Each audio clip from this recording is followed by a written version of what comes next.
Merci aussi à M. Brousseau, qui a fait le déplacement depuis Francfort pour venir nous parler de l'euro. Donc merci beaucoup à lui, pareil à titre gracieux. Et pour ceux qui ne connaîtraient pas M. Brousseau, en deux mots, docteur en économie, docteur en mathématiques, début de carrière dans le privé dans une grande banque parisienne, celle de Place de Paris. 1998, accès au cœur du système, la Banque Centrale Européenne à Francfort, et 2015 à Castres. Donc voilà. Je vais laisser. Alors, je vous demanderai aussi un truc. Vous avez des papiers sur les chaises. Si vous voulez, la vidéo, enfin, la conférence est captée au niveau vidéo. Donc, pour ceux que ça intéresse, j'imagine à peu près tout le monde, on a laissé des papiers qu'il ne faudra pas jeter par terre, qu'il faudra conserver. Et il y a une feuille, une grande feuille, celle qui est plus grande que les autres, où on peut remplir en deux mots qui on est, son téléphone et son mail. On enverra à tout le monde le lien internet pour avoir la vidéo à disposition chez soi si on veut la revoir. Voilà. Donc on va pouvoir commencer. Merci d'éteindre aussi vos portables. Et puis, Vincent.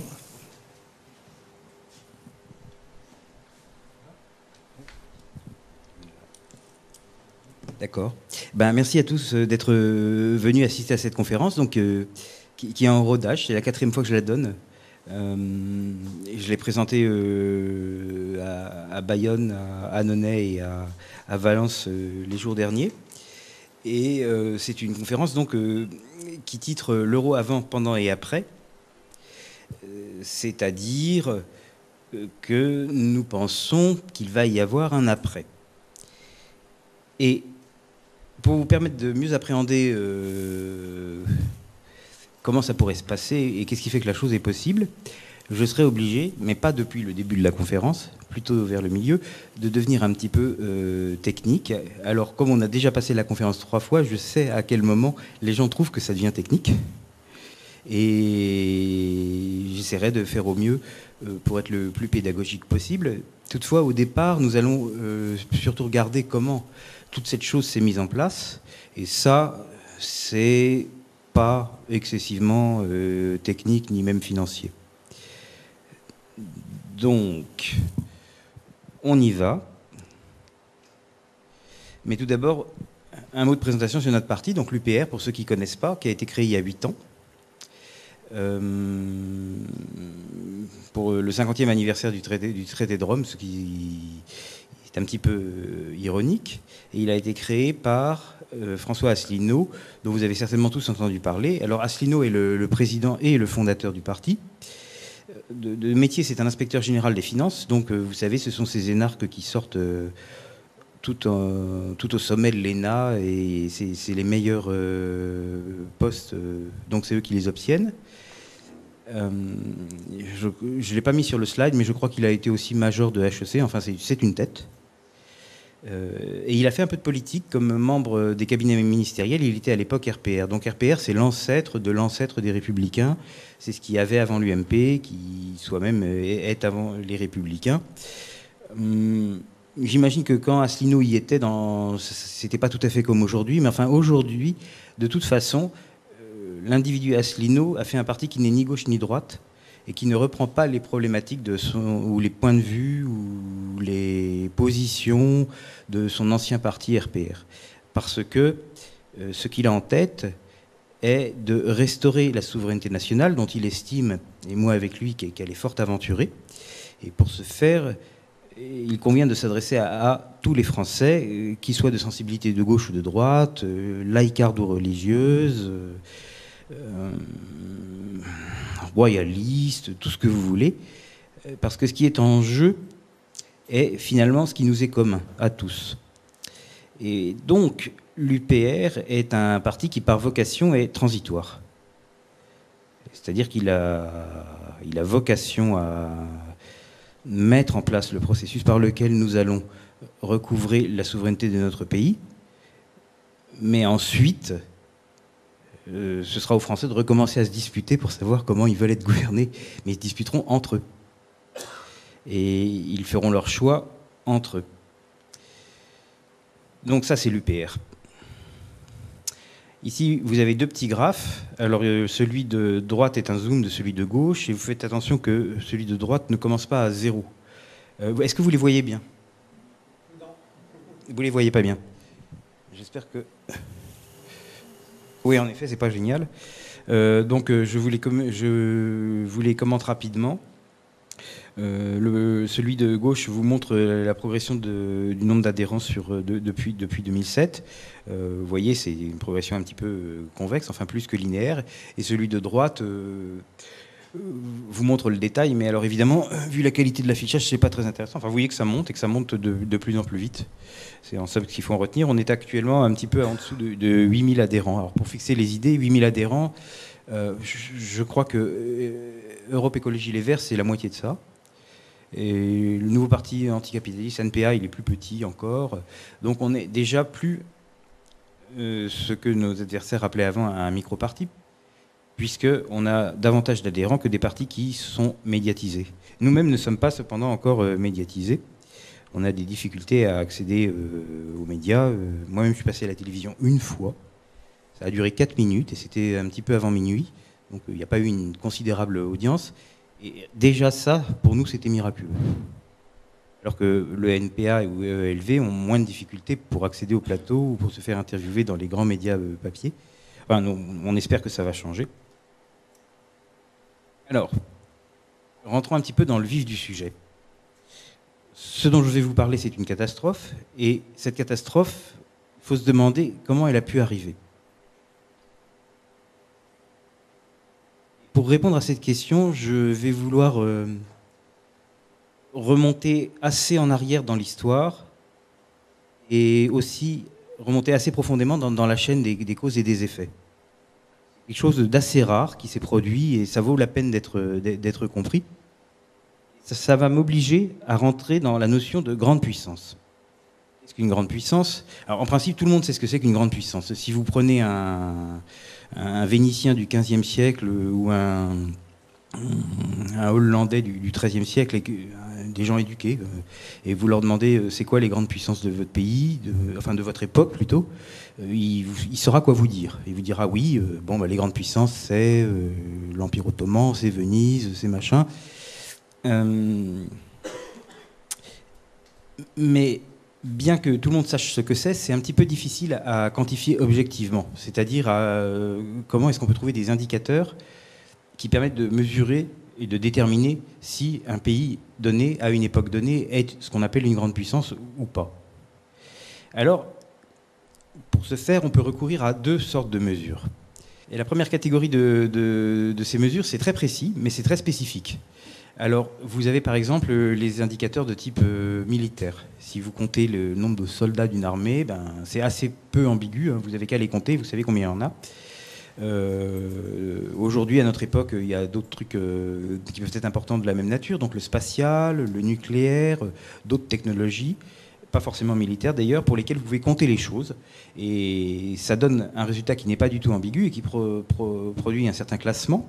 Mais ça couvre par définition un domaine très étroit. Enfin, c'est spécifique à un domaine et ça n'a pas un caractère global. Et alternativement, vous avez des mesures qui sont moins précises, mais qui sont plus globales. Et la première, vous la connaissez certainement sous le nom de PIB, Produit Intérieur Brut. C'est une espèce de mesure globale de la taille de l'économie. Donc, le PIB est légèrement moins précis. C'est pas aussi simple que de compter des trucs. Mais il a l'avantage de toucher à tous les domaines à la fois, et donc de ne rien oublier. Et alors, il y a quand même une certaine cohérence entre les deux types de mesures. C'est ce qui fait qu'il n'y a pas d'ambiguïté sur ce qu'est une grande puissance, parce que, évidemment, vous n'allez pas avoir de domination militaire ou spatiale ou autre si votre économie est petite. Et donc, il y a en général un rapport de cause à effet entre ce qui fait que l'un des chiffres est grand et ce qui fait que l'autre des chiffres est grand. Ce qui fait qu'au total, il est possible de déterminer qui est une grande puissance et à quel moment. Les deux types de mesures vont toujours pointer vers les mêmes noms. Et alors, c'est intéressant de remarquer que la liste des grandes puissances n'a pas varié au cours des 200 dernières années. C'est toujours le même top 7.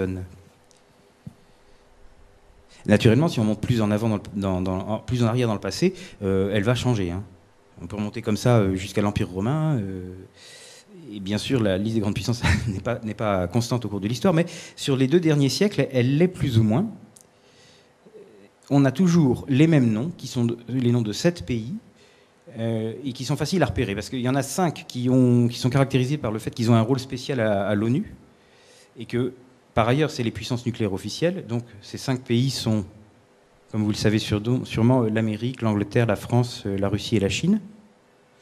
Et il y en a 2 autres qui seraient vraisemblablement dans le même cas s'ils n'avaient pas perdu la guerre. Et ces 2-là, c'est l'Allemagne et le Japon. C'est-à-dire que s'ils n'avaient pas été dans le camp des vaincus à la fin de la Seconde Guerre mondiale, il aurait été probable qu'ils auraient eu aussi un rôle spécial à l'ONU, et puis qu'ils auraient eu aussi la puissance nucléaire de façon officielle. Mais ils ont perdu. Enfin, toujours est-il qu'avec ces 5 plus 2, vous avez la liste des 7 pays qui sont restés en tête du palmarès pendant une période assez longue qui couvre 2 siècles. Alors évidemment, au cours de ces 2 siècles, les rapports de force se sont modifiés. Ils n'ont pas resté constants.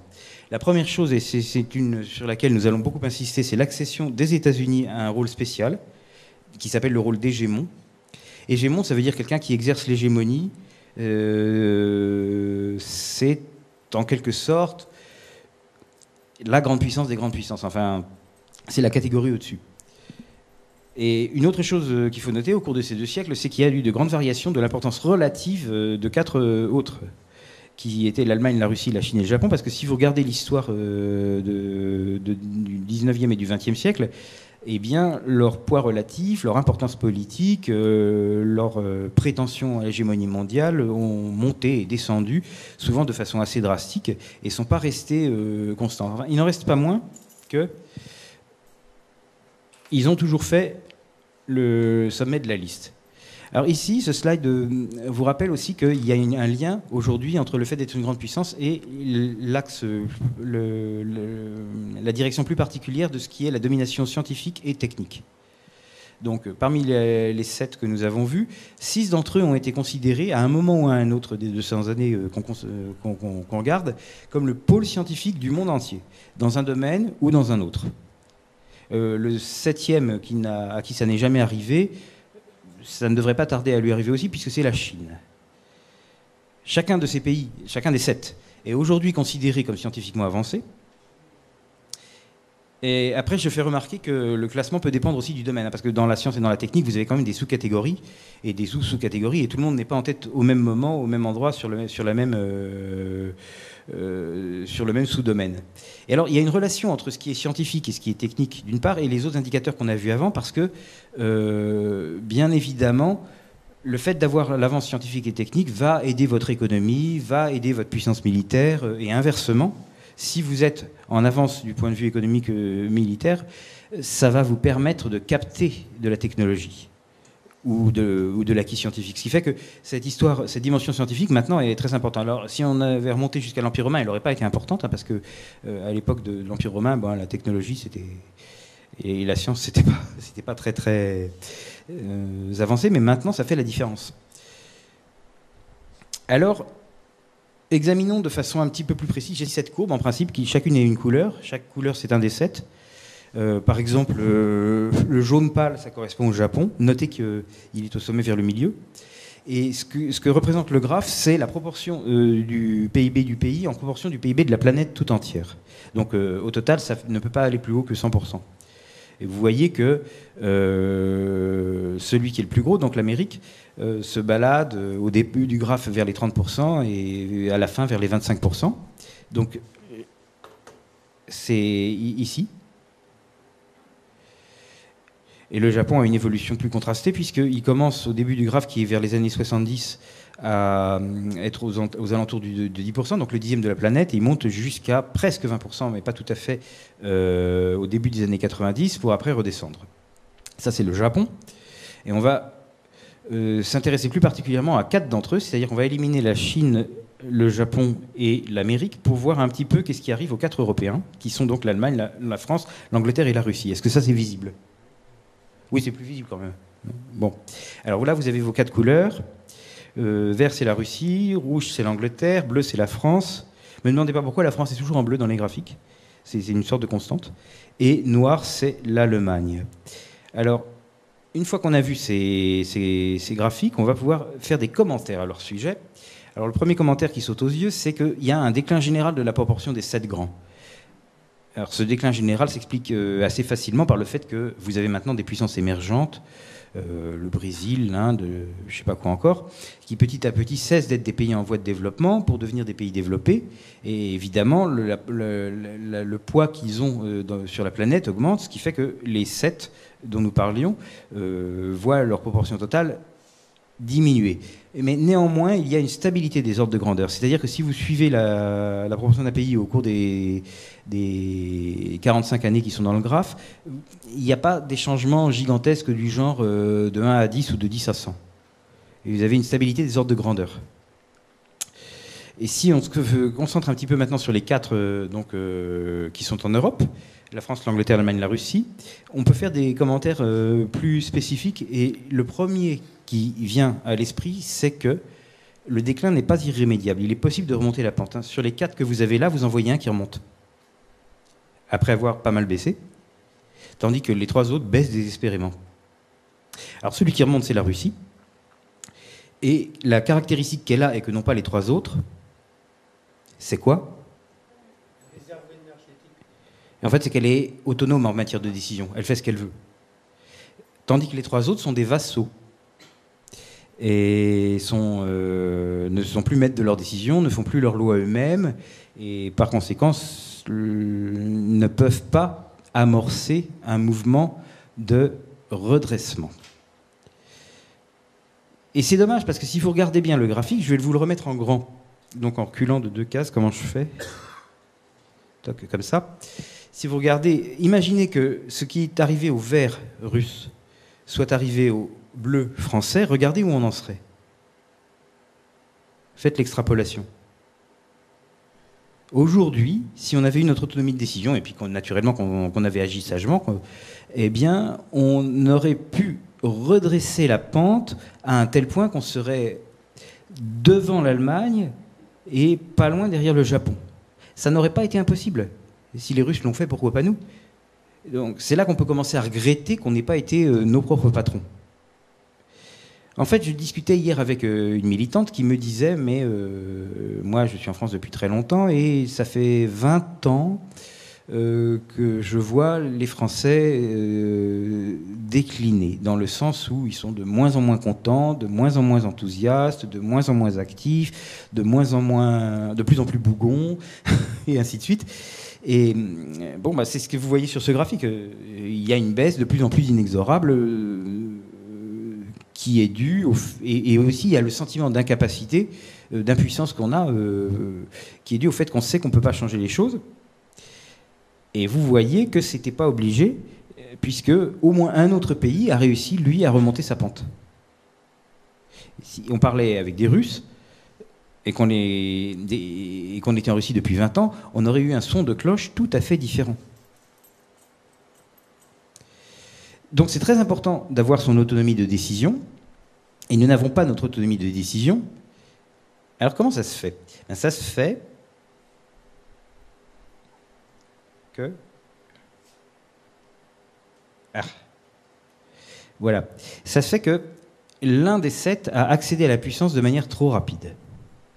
Et ça, c'est un événement qu'il convient de souligner parce qu'il est extrêmement rare à l'échelle de l'histoire. C'est-à-dire que la dernière fois que ça s'est produit, c'était l'Empire romain, c'était il y a 2000 ans, donc c'est pas quelque chose de très courant.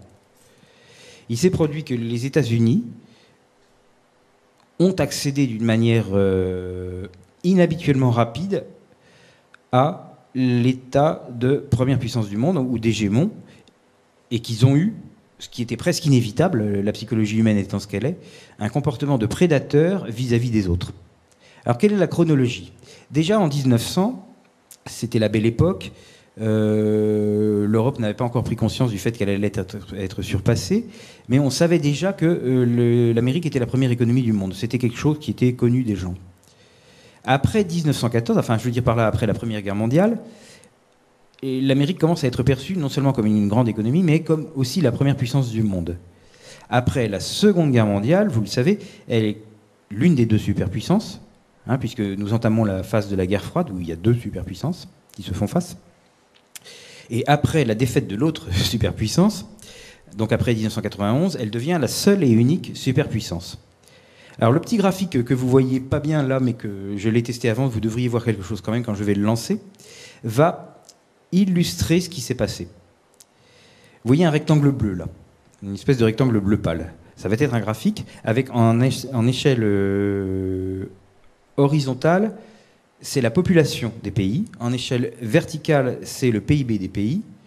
Ce sont des échelles logarithmiques, c'est-à-dire que le 10 est à la même distance du 100, qui est à la même distance du 1000, qui est à la même distance que le 10 000, enfin comme sur une règle de calcul. Et donc chaque pays qui est représenté sur le graphique est représenté par un point, et on est en l'année 1800, et vous avez donc 5 points, parce que j'ai mis que l'Amérique, la France, l'Angleterre, l'Allemagne et la Russie. Et je vais vous les passer avec la souris, parce que sinon vous ne verrez pas bien. Ici vous avez l'Amérique, toute petite dans son coin. Ici, vous avez l'Angleterre, ça c'est notre ami l'Allemagne, ici la France et ici la Russie.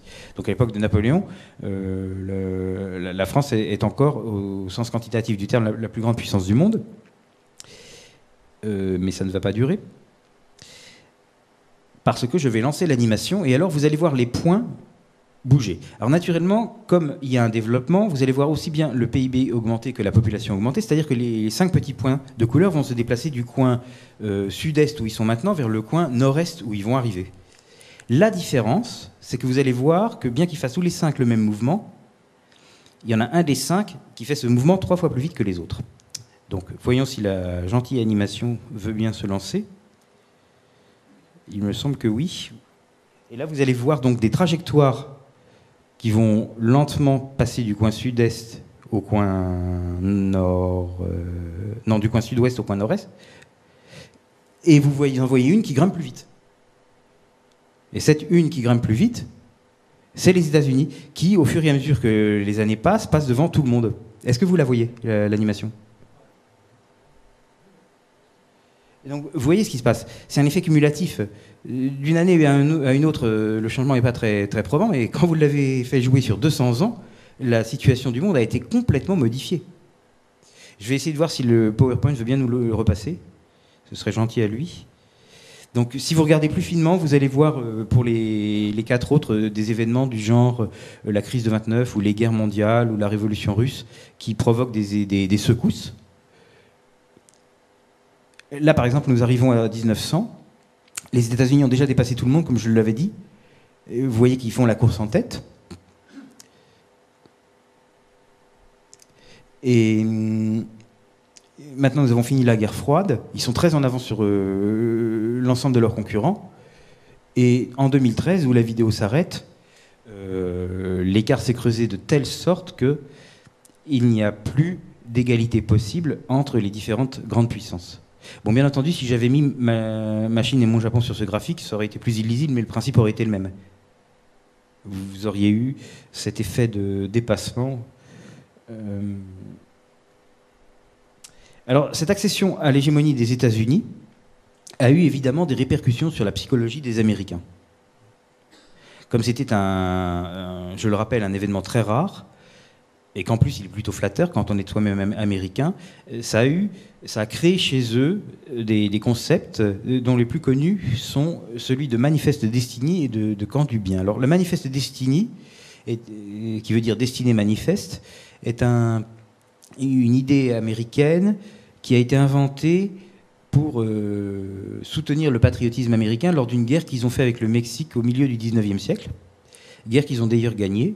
Et à cette occasion, ils ont piqué au Mexique le Texas et divers territoires qui devaient plus tard devenir leur côte ouest, aux Américains, je veux dire.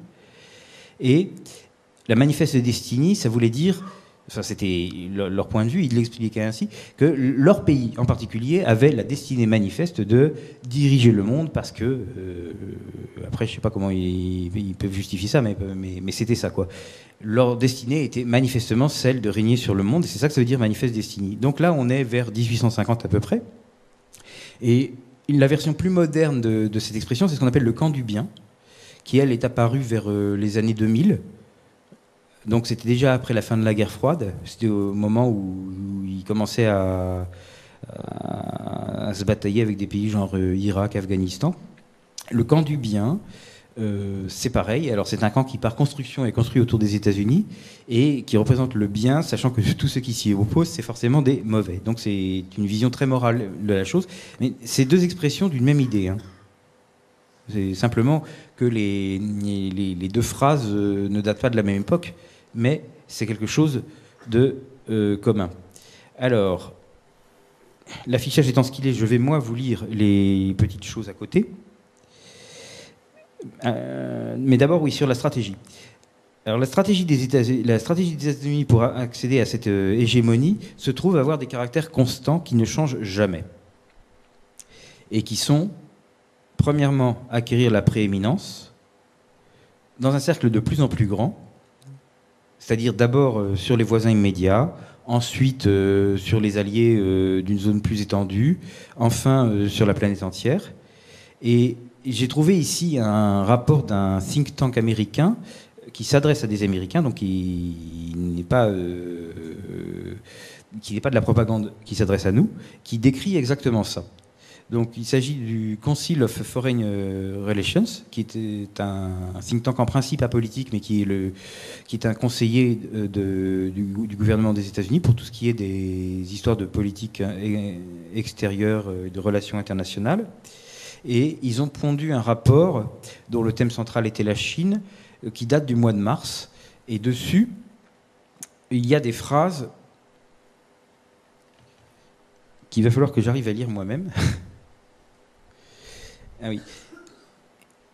Qui décrivent en fait comment eux perçoivent la stratégie de leur pays. Et je les traduis directement, je ne vais pas vous les lire en anglais pour ne pas vous faire rire. Ça dit, depuis leur fondation, les États-Unis ont de façon continue cherché à poursuivre enfin, concentrer leur stratégie sur l'acquisition et le maintien d'une prééminence sur leurs rivaux potentiels. Potentiel est important parce que ça ne veut même pas forcément dire leurs rivaux actuels. Enfin, leurs rivaux avec lesquels ils se battent, effectivement, c'est tout ce qui pourrait émerger comme rival potentiel. Donc c'est ça qu'ils écrivent. Et ensuite, ils donnent des détails, hein, pour si on n'avait pas compris. Tout d'abord, au sein du continent nord-américain. Ensuite, dans l'hémisphère occidental. Et enfin, dans le monde entier. Donc c'est pas moi qui le dis, c'est eux, et quand ils s'adressent à eux-mêmes. Et la page suivante a une phrase encore plus intéressante, parce qu'ils recommandent de poursuivre cette stratégie dans le but de maintenir une primauté des États-Unis sur tous les rivaux potentiels qui pourraient émerger.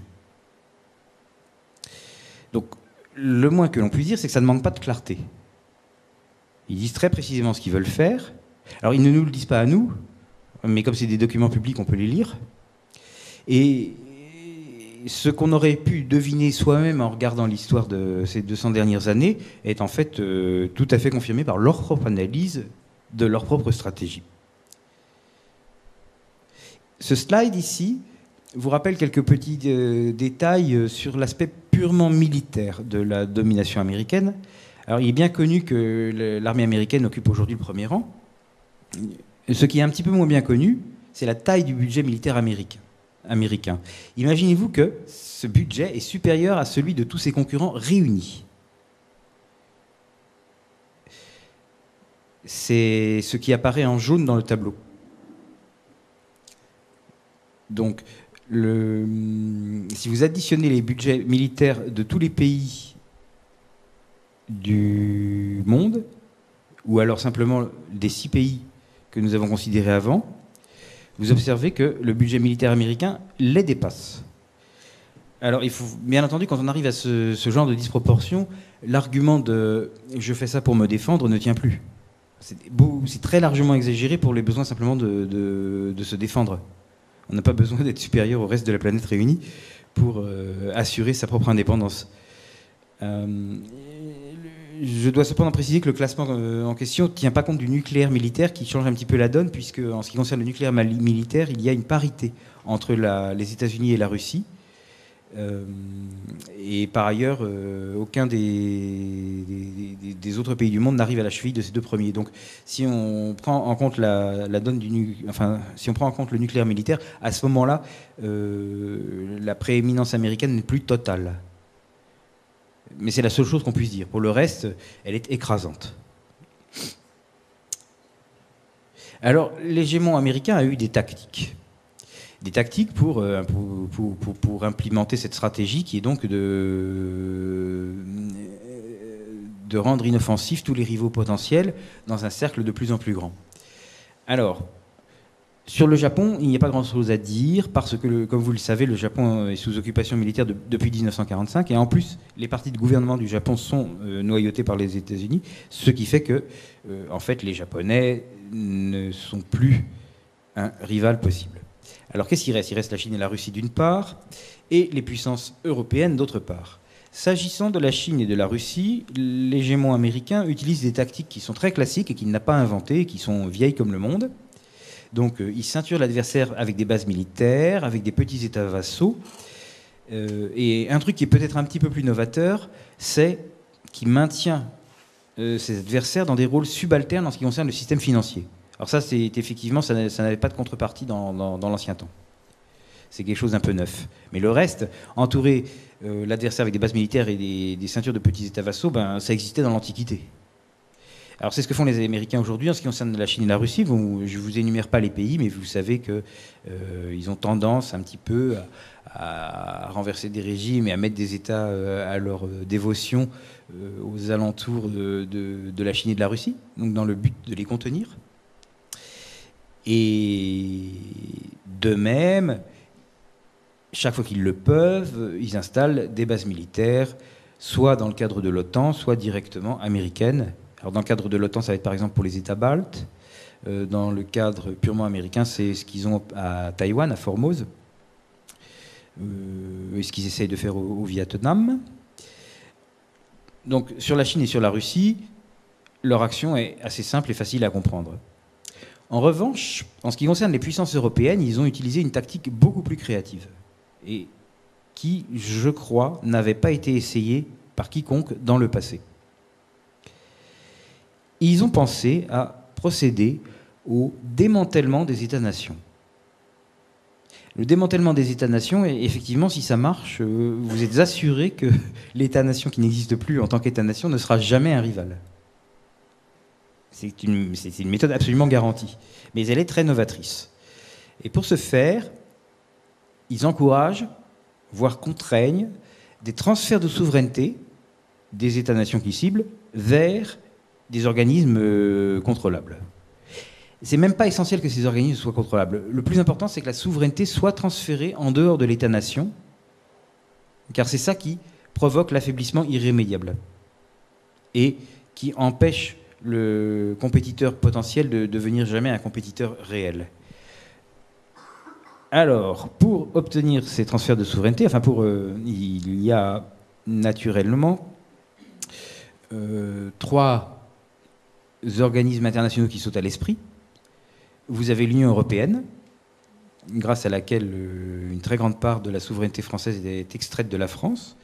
Vous avez l'OTAN, qui est plus particulièrement centré sur les questions militaires et grâce à quoi les différentes armées d'Europe de l'Ouest deviennent subordonnées à un commandement américain, donc étranger. Et enfin, vous avez l'euro, qui est une entreprise également très novatrice et qui n'a pas de précédent. C'est la première fois qu'on essaye un truc pareil. Ça s'est fait dans ce cadre. Alors, le transfert des pouvoirs de décision hors des États-nations a 2 choses importantes, plus importantes, les lois et les manettes économiques. Alors les lois, ça veut dire que les textes de loi qui vont être en vigueur dans les pays qui sont cibles ne seront même plus le résultat d'un débat politique des habitants du pays en question, mais seront importés de l'extérieur. Nos lois sont aujourd'hui fabriquées à la Commission européenne et ensuite simplement enregistrées par un vote qui a un caractère assez formel du Parlement. Donc nous ne faisons plus nos lois. Et les manettes économiques vont porter sur la politique monétaire et ensuite la politique budgétaire. Naturellement, quand vous avez ôté à un pays sa capacité de faire ses lois chez lui et sa capacité d'avoir une politique monétaire ou une politique budgétaire, vous l'avez extrêmement affaibli. Et vous êtes à ce moment-là très loin du cas vert qu'on avait là. En fait, ce que les Américains cherchent à éviter, c'est que ceci soit possible. Vous voyez ? C'est là toute l'idée.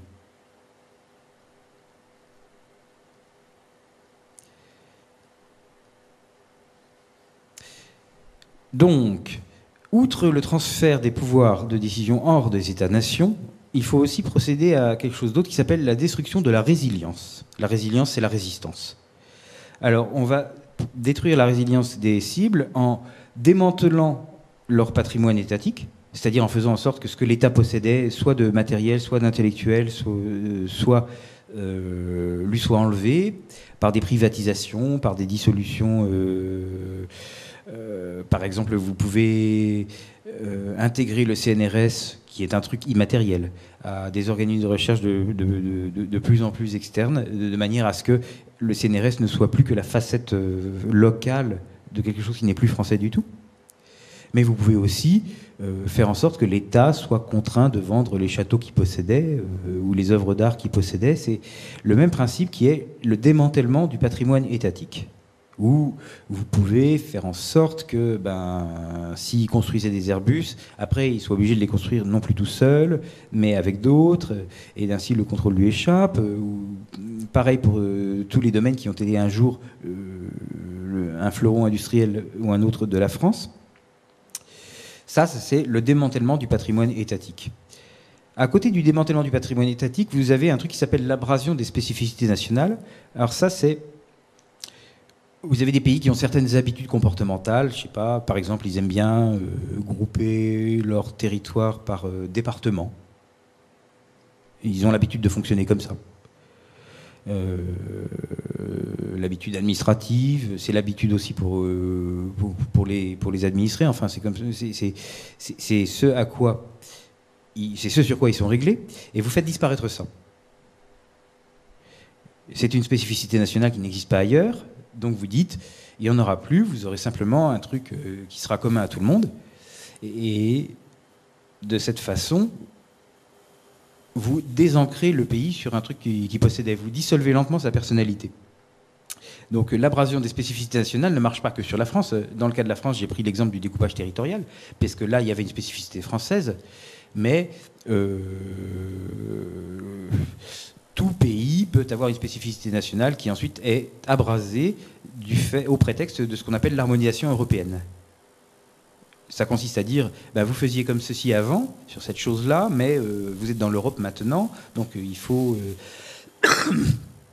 faire comme les autres, et vous allez remplacer votre ancien système par un nouveau système. Et ainsi, que ça soit sur la procédure de délivrance des diplômes, ou sur le découpage territorial, ou sur n'importe quoi que vous puissiez imaginer, ce qui faisait la spécificité d'un pays disparaît, comme ça, il est désorienté.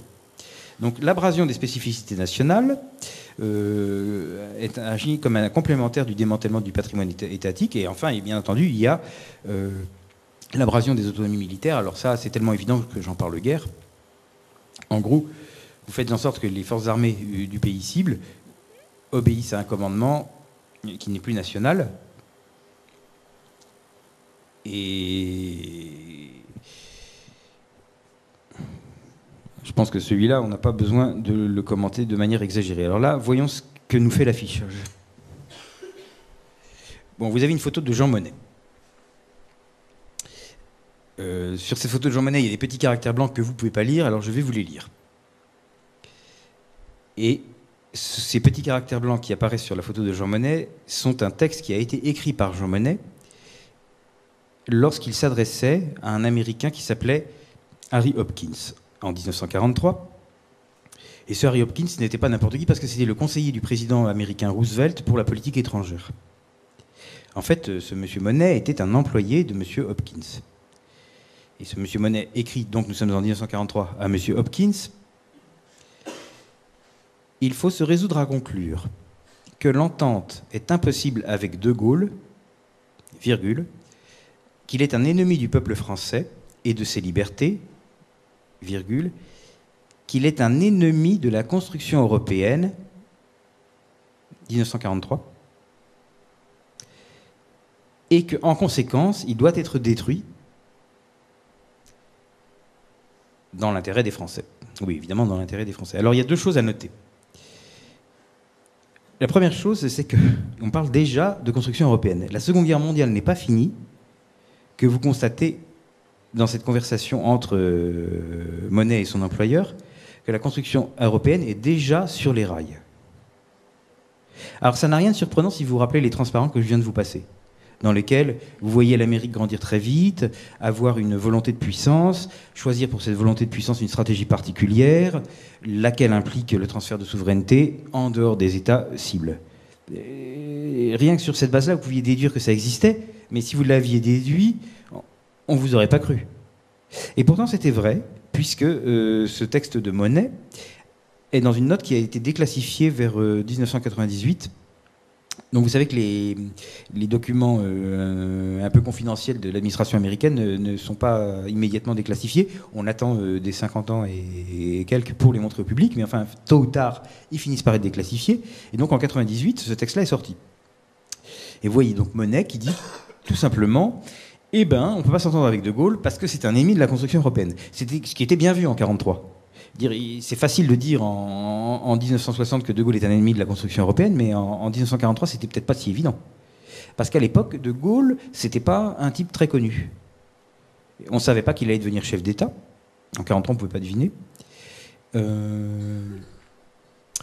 Mais on savait déjà, apparemment, qu'il n'était pas favorable à la construction européenne et que pour cette raison, il devait être détruit.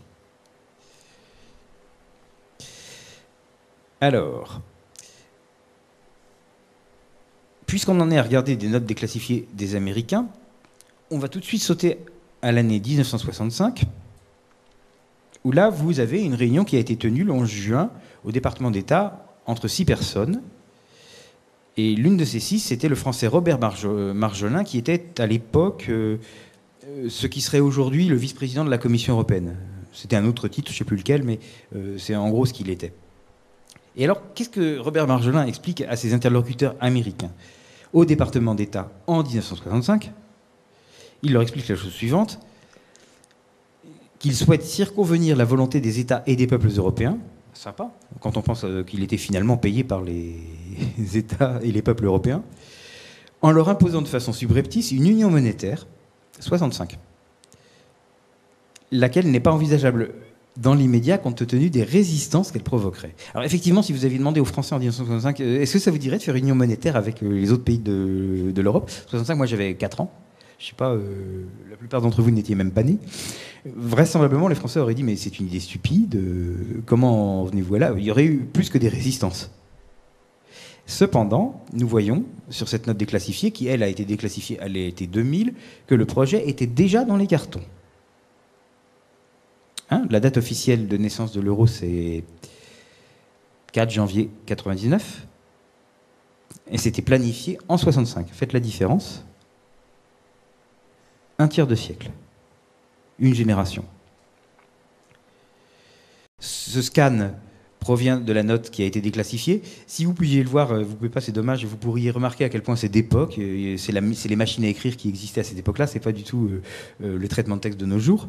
Et vous voyez M. Marjolin qui exprime alors, he express it concern, il exprime qu'il a du souci au sujet du fait qu'il y aurait des résistances à ces propositions monétaires si on les faisait pour le moment. Et de ce fait, le mieux serait, c'est ce qui apparaît en jaune dans le slide, ce serait le mieux d'attendre jusqu'à ce que on atteigne un point où ces propositions, qui donc aujourd'hui seraient jugées irrecevables, apparaissent comme virtuellement inévitables. C'est-à-dire qu'on va pousser les choses jusqu'à un tel point que non seulement ça paraîtra une solution naturelle, mais encore ça paraîtra une solution inévitable. Et effectivement, il suffisait d'attendre 35 ans en progressant pas à pas. Et l'union monétaire fut vendue aux Français lors du référendum de 1992 sur le traité de Maastricht, où c'est passé de justesse, d'ailleurs. Et elle a été implémentée, enfin mise en œuvre, en 1998, pour commencer en janvier 1999. Les peuples n'en ont rien su. À aucun moment on leur a dit, ben voilà, c'est un plan qui traîne dans les cartons depuis la moitié du siècle, et le but du jeu est de vider votre pays de sa substance. Non. On vous l'a présenté d'une manière un peu différente, pour que vous puissiez voter pour. Poursuivons un petit peu notre exploration, et nous arrivons maintenant au mois de septembre 2011. Alors là, c'était déjà la crise. 2011, les premières rumeurs d'explosion de l'euro ont déjà eu lieu. Si vous avez bien suivi ce que je vous ai raconté, vous devez en déduire que les Américains souhaitent que l'euro continue.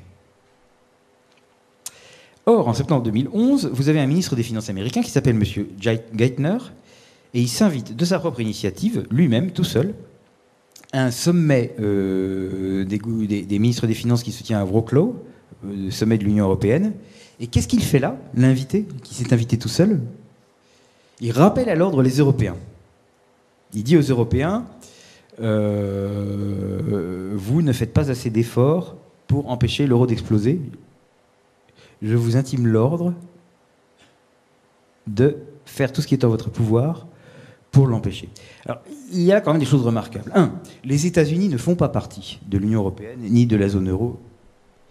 Ils n'ont donc absolument pas, normalement, à donner d'instructions aux États européens, qui ne sont pas leurs partenaires.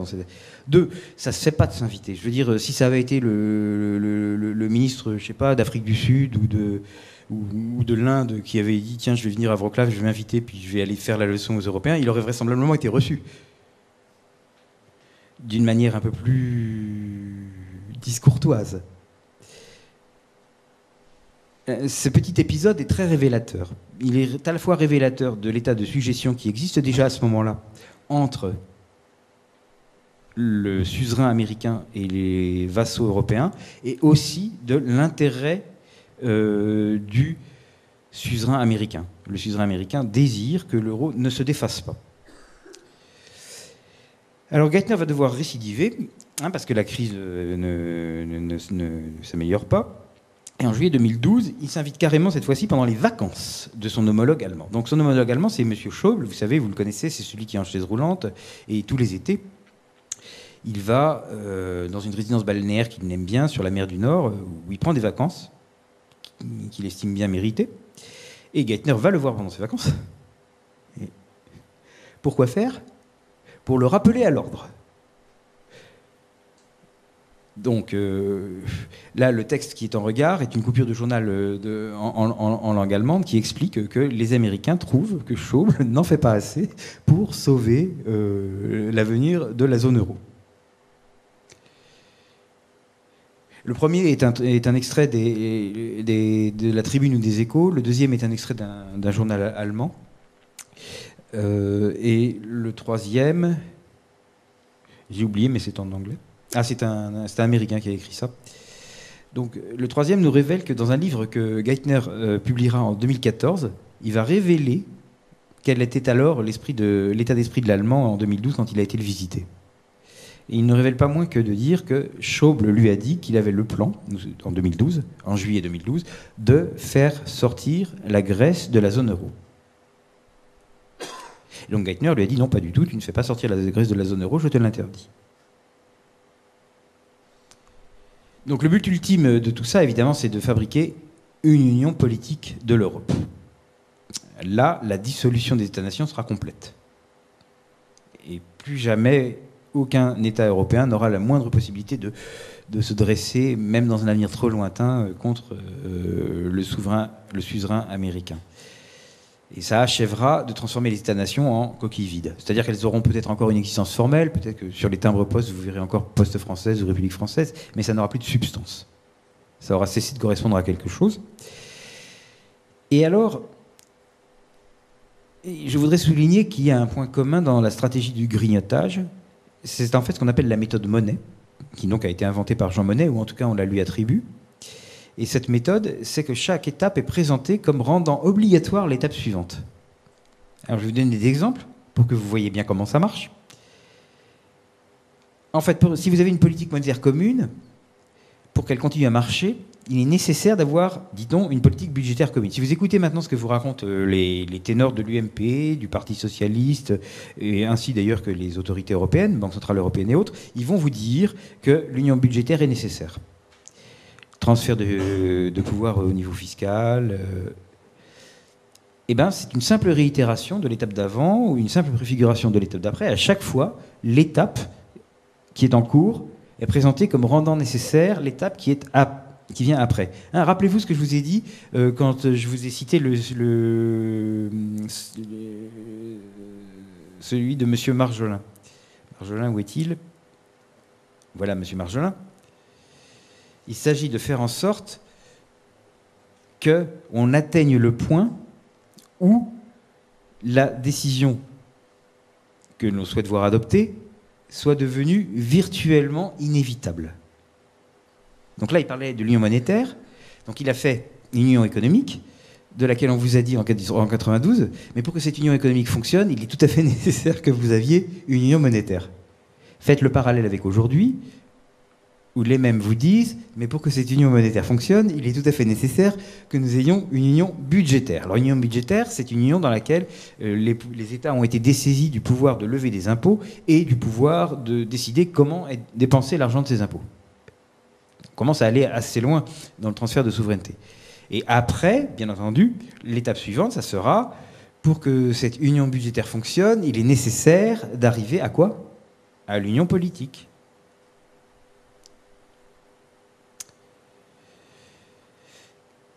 Donc, le procédé est récurrent et itératif. À chaque fois, c'est amené de la même façon. Là, par contre, on ne peut pas vraiment dire qu'il fasse preuve d'imagination, mais c'est ça qu'on appelle la méthode Monnet.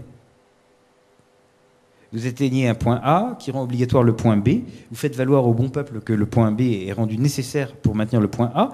Prenez le point B qui rend obligatoire le point C. Vous expliquez à la population qu'il est nécessaire que le point B, enfin, si on veut conserver le point B, d'avoir le point C, et ainsi de suite, jusqu'à ce qu'il n'y ait plus rien, et que la France ait disparu. Alors, évidemment, la façon dont je vous présente les choses paraît donner le mauvais rôle aux Américains et aussi aux zélateurs de la construction européenne. Donc, voyons un petit peu comment eux donnent leur version de l'histoire. Comment est-ce qu'on vous a vendu ça? Alors, les argumentaires européistes se sont basés sur deux catégories, la catégorie économique et puis la catégorie stratégique. Alors, tout est encore illisible, mais enfin, l'espèce de visage grimaçant que vous voyez mal, c'est Attali. Et Attali vous dit une chose très intéressante, d'autant plus quand on se rappelle qu'il l'a dit en 1997, alors qu'il débattait contre Marie-France Garot sur les questions que vous pouvez imaginer. Attali dit, je cite, « Lorsque le traité de Maastricht sera appliqué, il est évident qu'il y aura une très forte croissance qui en découlera. Car nous aurons un grand espace économique avec une monnaie unique. » Donc ce monsieur, en 97, vous dit qu'il est évident que vous allez avoir une grande croissance due au fait que vous allez avoir une monnaie unique. Voilà. Alors, nous sommes aujourd'hui en 2015. Examinez un petit peu si vous avez eu une grande croissance qui était évidente parce que vous aviez une monnaie unique. Je vous laisse juge. Je ne veux pas vous influencer. Donc les arguments européistes de type économiste sont l'euro et ou l'UE vont apporter de la croissance et ils vont apporter aussi quoi d'autre? Le plein emploi. Comme vous êtes dans l'Union européenne et que vous avez l'euro, vous n'êtes plus concerné par le chômage, c'est merveilleux. Et l'autre type d'argumentaire, c'est stratégique. Alors c'est encore plus goûteux, ça. L'argumentaire, ici, le slide représente une affiche de propagande, c'était du PS, je crois, pour celui de Maastricht, le référendum de Maastricht, où ça disait « faire l'Europe, c'est faire le poids ». L'idée, c'est que l'euro ou l'Union européenne vont vous permettre de faire contrepoids au dollar ou de faire contrepoids aux États-Unis. C'est particulièrement cynique quand vous voyez ça à la lumière de ce que je vous ai raconté avant, où précisément ces processus étaient pensés et conçus dans le but d'empêcher l'émergence du plus petit contrepoids aux États-Unis. Donc l'argument, c'est vous allez pouvoir faire contrepoids aux États-Unis. Bon, là encore, je vous laisse juger. Est-ce que vous avez l'impression que vous faites contrepoids aux États-Unis ou au dollar? Qu'en pensez-vous? Alors là, je glisse un petit peu sur une liste de quelques perles dans le même genre. Alors, nous avons Giscard qui dit en juillet 92, en micro de RTL, si le traité était en application, finalement, la communauté européenne connaîtrait une croissance économique plus forte, dit-il, et donc un emploi amélioré. Hein, il vous fait le package complet. Vous allez avoir tout bien. Nous sommes en 92. Lorsque le traité, après, c'est la citation d'Attali qu'on a déjà vue. Après, les vœux aux Français de Chirac en décembre 2001. L'euro n'est pas une fin en soi. Notez, c'est pas une fin en soi. Attention, quelque chose arrive. L'euro n'est pas une fin en soi. Il signifiera pour nous plus de croissance. Hein, c'est Chirac qui vous dit imperturbablement mangez des pommes et de plus, vous allez avoir de la croissance, plus d'emplois, plus de croissance, plus de pouvoir d'achat, plus d'échanges. Une France plus forte. Ça, c'était les vœux aux Français du 31 décembre 2001. Si vous avez l'impression d'avoir été roulé, c'est normal. Hein. Vous avez été roulé. Vous avez été roulé d'une manière, enfin, avec un manque de vergogne qui n'a presque aucun autre exemple dans l'histoire récente ou ancienne. On s'est fichu de vous d'une manière grandiose. On vous a vendu tout ce que vous souhaitiez en provoquant exactement l'inverse, et on vous l'a dit en vous regardant droit dans les yeux. Vous allez avoir plus de croissance, vous allez avoir plus d'échanges, vous allez avoir plus d'emplois, vous allez avoir... Alors maintenant, glissons vers la sapinade du jour. Donc Michel Sapin, Figaro du 20 août 92, dit la chose suivante. J'aimerais convaincre chaque Français, c'est Sapin qui parle, que le traité d'Union européenne se traduira en France par plus de croissance, sans blague, plus d'emplois et plus de solidarité. Là, le plus de solidarité, c'est parce que c'est un PS au lieu d'être un UMP. Sinon, vous aviez juste plus de croissance et plus d'emplois. Ils sont obligés de maintenir une apparence comment dirais-je, de dichotomie. Comme ça permet de faire en sorte que, quand ils font une alternance, ça ressemble à de la démocratie. Sinon, c'est le même parti. Hein. Donc, ils ont comme ça, des signes distinctifs. Si c'est le PS qui parle, il va rajouter, je sais pas quoi, solidarité... tandis que l'autre ne le fera pas pour que vous puissiez bien les identifier comme étant membres de deux camps différents. Mais sinon, ils vont vous vendre la même chose, plus de croissance et plus d'emplois. Encore des perles. Maastricht constitue les trois clés de l'avenir. La monnaie unique, ce sera moins de chômeurs et plus de prospérité. La politique étrangère commune, ce sera moins d'impuissance et plus de sécurité. Et la citoyenneté, ce sera moins de bureaucratie et plus de démocratie. Non ? Michel Rocard, 27 août 1992, Ouest-France. Les droits sociaux resteront les mêmes. Alors pour ceux qui ont mon âge, je vous signale que dans le temps, on avait une sécurité sociale qui nous couvrait bien. Les droits sociaux resteront les mêmes, on conservera la sécurité sociale, l'Europe va tirer le progrès vers le haut. Pierre Bérégovoy, 30 août 92. Non, c'est pas pour ça qu'il s'est suicidé. Pour la France, l'union économique et monétaire, c'est la voie royale pour lutter contre le chômage. Qui pouvait avoir dit ça ? Eh bien, c'est Sapin. La voie royale. Alors, on regarde un petit peu rapidement les argumentaires européistes face aux résultats objectifs. Donc, vous voyez à gauche, vous voyez des choses d'ailleurs ? Vous ne voyez rien du tout. Il n'y avait pas grand-chose. Bon, bah, vous aviez une comparaison de la croissance dans les pays de la zone euro et dans les pays de l'Union européenne qui ne sont pas dans la zone euro, où les deuxièmes l'emportent sur les premiers.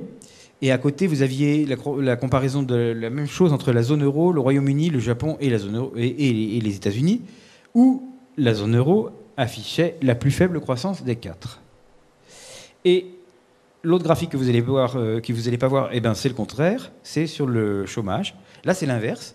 Donc, dans les pays de la zone euro, il y a plus de chômage que dans les pays de l'UE, mais qui ne sont pas dans la zone euro. Et si on compare les quatre blocs, États-Unis, Royaume-Uni, Japon, zone euro, le pays qui a beaucoup plus de chômage, que vous ne pouvez pas voir, mais qui est par là, c'est évidemment la zone euro. Donc, ces quatre graphiques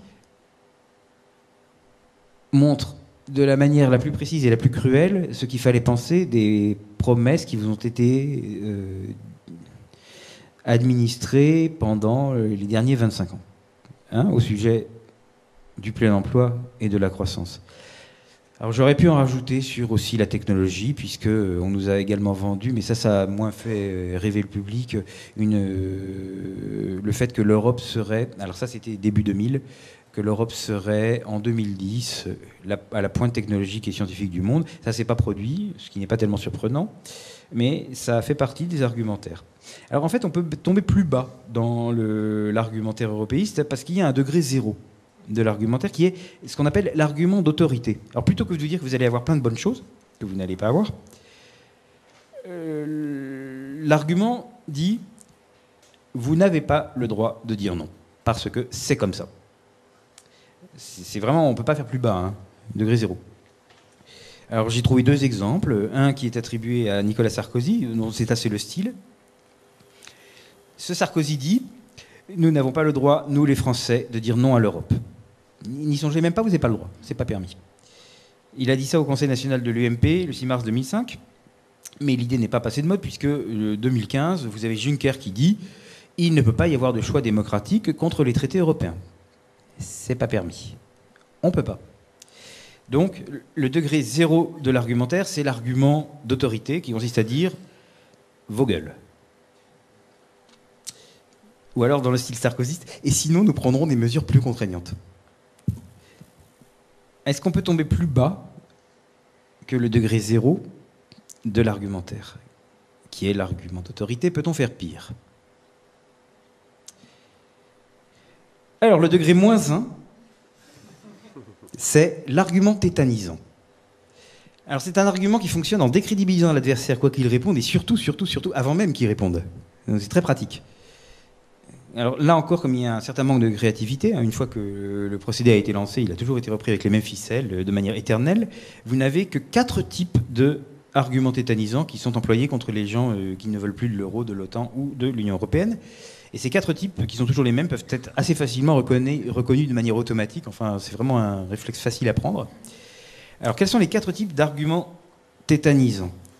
Le premier, c'est la diabolisation. Alors, la diabolisation a 6 sous-désinences. Vous avez traité l'adversaire de nazi, fasciste, antisémite, raciste, négationniste et vichiste. Ça fait 6. Donc, bien entendu, vous ne faites pas les 6 à la fois. Vous prenez 1 ou 2. Et vous traitez votre adversaire de ça. C'est diabolisant. Ça s'appelle la diabolisation. Et c'est très pratique parce qu'après, il ne peut plus rien répondre. S'il dit quelque chose, comme de toute façon c'est un nazi, vous n'allez pas écouter ce qu'il dit. Et donc, l'affaire est réglée avant même qu'il n'ait pu s'exprimer. Alors ça, c'est le premier des 4 types d'arguments tétanisants. Le deuxième, c'est quoi? Il est plus particulier, c'est l'accusation d'être un fauteur de guerre.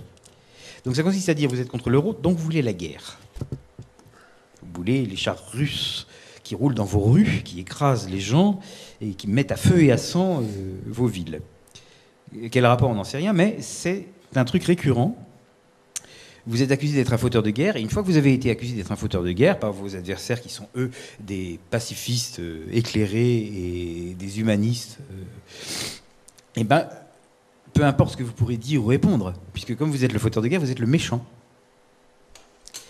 Le troisième argument tétanisant est la prophétie apocalyptique dont on a eu pas mal de variantes lors de la campagne des élections européennes, mais qui est toujours employée avec bonheur par les européistes, qui consiste à dire, en gros, si vous abandonnez l'euro ou l'Europe ou l'OTAN, à ce moment-là, il va y avoir une invasion de sauterelles, et puis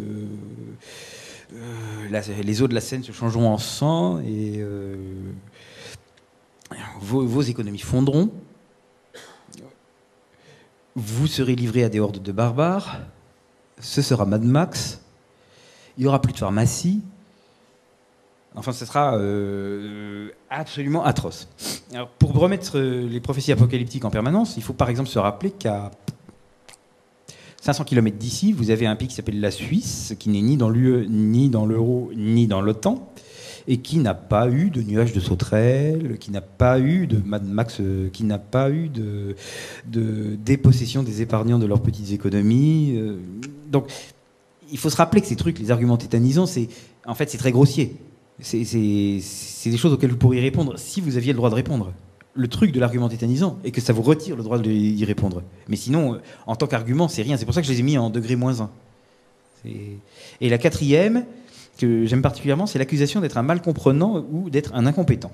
Donc moi, quand je dis que je suis contre l'euro, mes contradicteurs me disent que je suis mal comprenant, c'est-à-dire que j'ai un QI très bas, et que je suis incompétent, c'est-à-dire que je ne connais pas du tout l'économie. Alors que eux, apparemment, ils connaissent et comprennent tout très bien. Alors comme je suis stupide, je ne peux rien répondre, puisque même si je répondais à quelque chose, ça ne voudrait rien dire, puisque je suis stupide. Et voilà, nous avons fini la liste des 4 types d'arguments tétanisants, et si vous les regardez dans les discussions que vous aurez avec les gens, ou surtout dans les discussions que vous entendrez à la radio et à la télévision entre les défenseurs du système et ceux qui ne sont pas d'accord, vous les reverrez toujours les mêmes, jamais avec des variances, enfin ils sont très faciles à reconnaître. Le contradicteur sera diabolisé, il sera accusé d'être un fauteur de guerre, il y aura des prophéties terribles sur ce qui arrivera si jamais ses souhaits se réalisaient. Et enfin, de plus, il sera traité d'imbécile. Nous allons maintenant entrer dans la partie technique. Alors c'est à partir de maintenant que les gens me disent que ça devient technique. Et donc c'est là qu'il faut que vous commenciez à vous concentrer. Qu'est-ce que l'euro ? Alors, pour répondre à cette question, je suis obligé de commencer par rappeler qu'est-ce que c'était que l'argent dans l'ancien temps. C'est-à-dire que déjà, ça ne va pas être comme l'argent aujourd'hui. Alors imaginez-vous que dans l'ancien temps, c'était avant la Première Guerre mondiale, et ça a commencé vers moins 400, il y avait une monnaie unique. Simplement, on n'y pensait pas. Mais en fait, c'était l'or. Parfois, c'était l'or et l'argent. Mais dans ce cas-là, on dit le métal précieux est la monnaie unique. Et en fait, les diverses monnaies nationales, elles ne valaient que par leur poids d'or. C'est-à-dire que vous aviez certes une pièce de 20 francs et une pièce de 20 marques qui avaient des tailles différentes et des poids différents, et par conséquent une valeur différente. Mais la seule chose qui faisait leur différence de valeur, c'est qu'elles ne pesaient pas la même chose. Et donc leur rapport était fixe. C'est comme si vous aviez des subdivisions d'une même chose. C'est comme si vous aviez des mesures de longueur qui auraient été exprimées tantôt en mètres et tantôt en pouces et en pieds. Ça ne change rien au fait qu'il s'agit de la même longueur. Vous aviez véritablement une monnaie unique, et ça s'est arrêté après la Première Guerre mondiale, et il y a eu une transition qui a duré de 1914 aux années 70. Et cette transition a été graduelle, elle n'a pas suivi un plan concerté. Et il n'y a pas eu, si vous voulez, des sociétés secrètes mystérieuses qui ont piloté ça depuis une île inconnue, enfin c'est pas un roman. Ce qui s'est passé en vrai, c'est qu'il y a eu des petites adaptations faites au coup par des législateurs dans différents pays, et ça a abouti à un système qui était tout à fait différent de celui qui est encore aujourd'hui celui que nous connaissons, parce que finalement il imprègne toute notre littérature, toute notre culture historique. Enfin, maintenant encore, on a tendance à penser que l'argent c'est de l'or. C'est plus le cas du tout. Et cette modification s'est faite sous la contrainte de l'expansion de la taille de l'économie. Parce que si vous vous rappelez le graphique, l'animation où vous voyez les pays grandir très vite, vous pouvez en déduire facilement que l'économie de la planète dans son ensemble a considérablement augmenté. Par contre, le stock de métal précieux disponible à la surface de la Terre, lui, il n'a pas considérablement augmenté, en tout cas pas dans les mêmes proportions. Et donc, ce qui aurait été possible, à savoir monétiser l'économie de la planète avec de l'or, ce qui était possible au temps de Napoléon, ne le serait plus aujourd'hui. Ou alors, il faudrait employer de la poudre d'or, taillée très finement. Et la ménagère n'aimerait pas avoir ça dans son porte-monnaie, parce que ce serait mal pratique. Mais il n'y a pas eu un jour un président du monde qui a dit « l'or ne peut plus marcher, donc je vais faire autre chose ». Non. Il y a eu simplement des adaptations techniques dont chacune avait l'air horriblement technique et qui, petit à petit, en s'accumulant au fil des décennies, a fait qu'on a complètement abandonné le système qu'on connaissait et dans lequel on croit toujours vivre pour arriver dans un système qui est tout à fait différent. Et c'est ce système que je dois d'abord commencer par vous expliquer avant de pouvoir vous dire qu'est-ce que c'est que l'euro. Donc l'argent, le cas normal ou simple, c'est le cas de la Suisse, de l'Angleterre, de l'Amérique et du Japon. Et c'était avant l'euro aussi le cas de la France et de l'Allemagne. Et en fait, c'est le cas du monde entier. Il n'y a plus d'exception. Il est construit de la manière suivante. Alors, vous avez une banque centrale ou un institut monétaire. Et vous avez un législateur. Mettons, en France, ce serait le Parlement français. En Suisse, ça va être le Parlement suisse. Et ce législateur dit, eh bien, les reconnaissances de dette à vue, c'est-à-dire sans maturité, c'est-à-dire pas les dettes, les reconnaissances de dettes dues au 25 août 2016, mais les reconnaissances de dettes qui sont immédiatement exigibles, celles qui sont tout de suite utilisables. Et ça s'appelle être une reconnaissance de dette sans maturité ou à maturité zéro. Celles-là ont un pouvoir libératoire. Alors qu'est-ce que c'est que le pouvoir libératoire?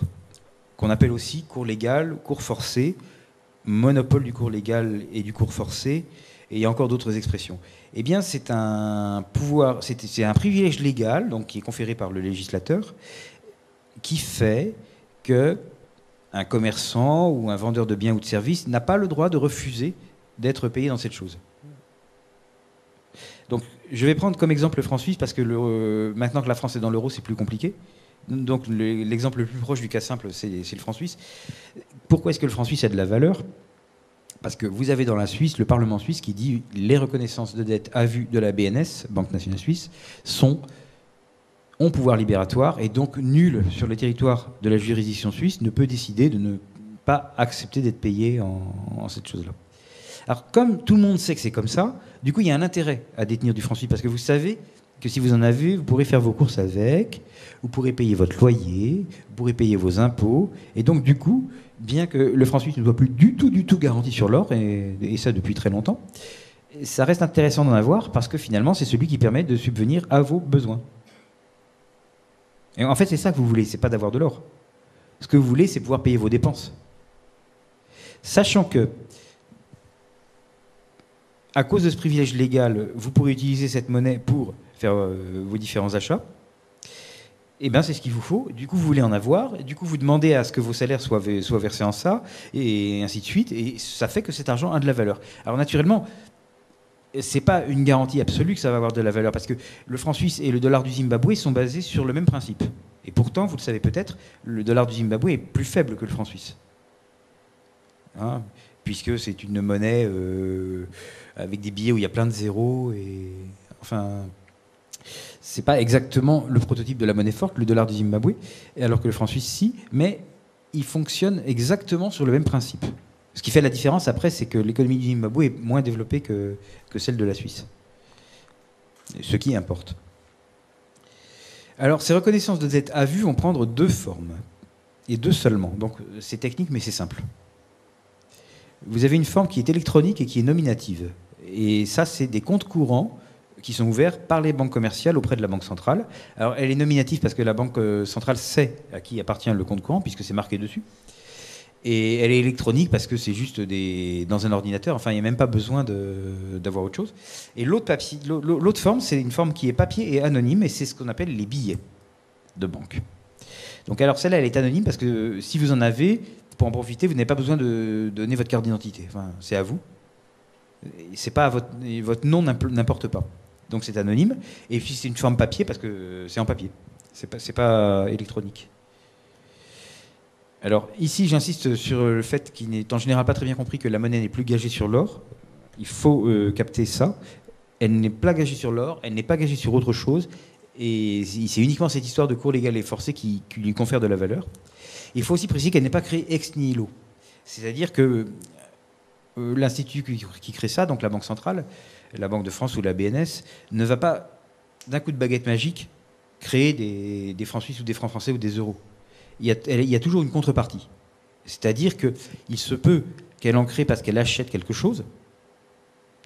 Par exemple, je dis n'importe quoi, mais vous avez une maison, vous la lui vendez, eh ben, elle vous donne de sa monnaie qu'elle vient de créer, mais en échange, elle garde dans son bilan votre maison.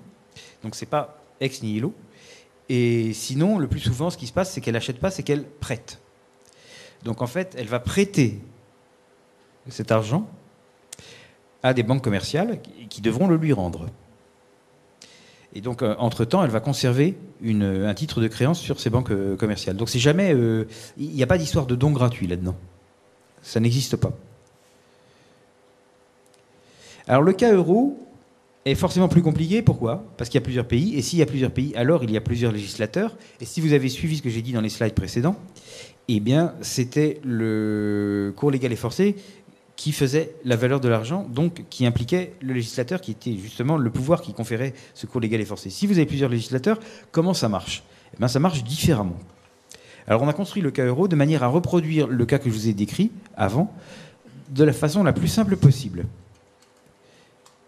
Mais évidemment, ce n'est pas identique, puisqu'il y a plusieurs pays. Et c'est ça qui va créer la différence entre l'euro et les monnaies normales. Et c'est aussi ça qui va faire qu'il y a une porte de sortie. C'est pourquoi il convient d'être très attentif. L'euro n'est pas une monnaie commune, ce n'est pas une monnaie unique. On utilise ces expressions comme des raccourcis. C'est-à-dire que vous allez voir vos journalistes qui vous disent, au lieu de dire euro, ils vont dire la monnaie unique. Bon, il ne s'agit pas là d'une intention délibérée de tromper, c'est juste que ça va plus vite. On dit monnaie unique. Les journalistes anglais et allemands diraient la monnaie commune. C'est pareil. C'est pas pour tromper l'ennemi, c'est parce que ça va plus vite. Mais dans la réalité, c'est ni l'un ni l'autre. L'euro, c'est en réalité, alors accrochez-vous bien, car c'est maintenant que nous entrons dans la difficulté. L'euro est un faisceau de N plus de monnaies, si vous avez N pays. Si vous avez N pays, par exemple, aujourd'hui, il y a 19 pays, je crois, dans la zone euro, donc N fait 19. Et à ce moment-là, l'euro, c'est un faisceau de 21 monnaies, qui portent toutes le même nom. Donc on dit qu'elles sont homonymes. Ce même nom s'étant l'euro. Et surtout, qui sont liées par un cours de change fixe, qui est le plus simple possible, c'est 1 pour 1. C'est-à-dire que vous avez en fait 21 sortes d'euros qui valent tous, enfin qui sont tous liés par un cours de change fixe les uns envers les autres, à 1 pour 1, et qui s'appellent tous euros. Mais c'est ça, c'est pas une monnaie unique à proprement parler, et c'est pas une monnaie commune non plus. C'est 21 sortes d'euros. Alors, pourquoi est-ce que c'est 21 sortes d'euros ? Quelles sont ces N plus 2 espèces ? Vous avez les comptes courants ouverts auprès des N banques centrales nationales.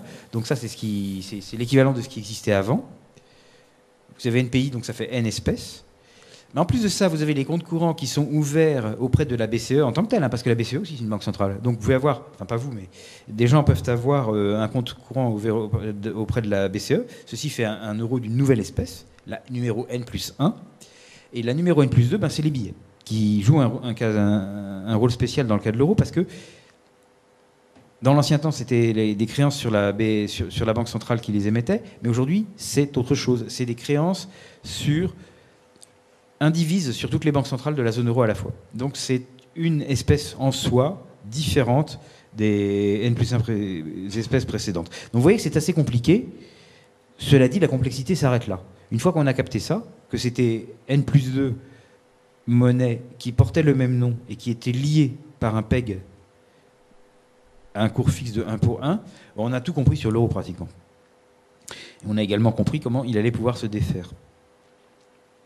Donc l'union monétaire, ça consiste en l'obligation qui est faite aux banques centrales de reprendre les euros des autres espèces sans limite de quantité et à un taux prédéfini et fixe, lequel étant de 1 pour 1. Alors ici, j'étudie plus particulièrement le cas des billets. J'ai retrouvé le texte de loi qui régit le cas des billets pour que vous voyez que je ne l'ai pas inventé. Il apparaît sur le PowerPoint, et quand vous aurez le PowerPoint, vous pourrez le lire. C'est un texte en anglais. Vous avez sa référence, elle est même cliquable. Donc si vous avez le PowerPoint, vous pouvez cliquer dessus et ça l'ouvre sur l'Internet.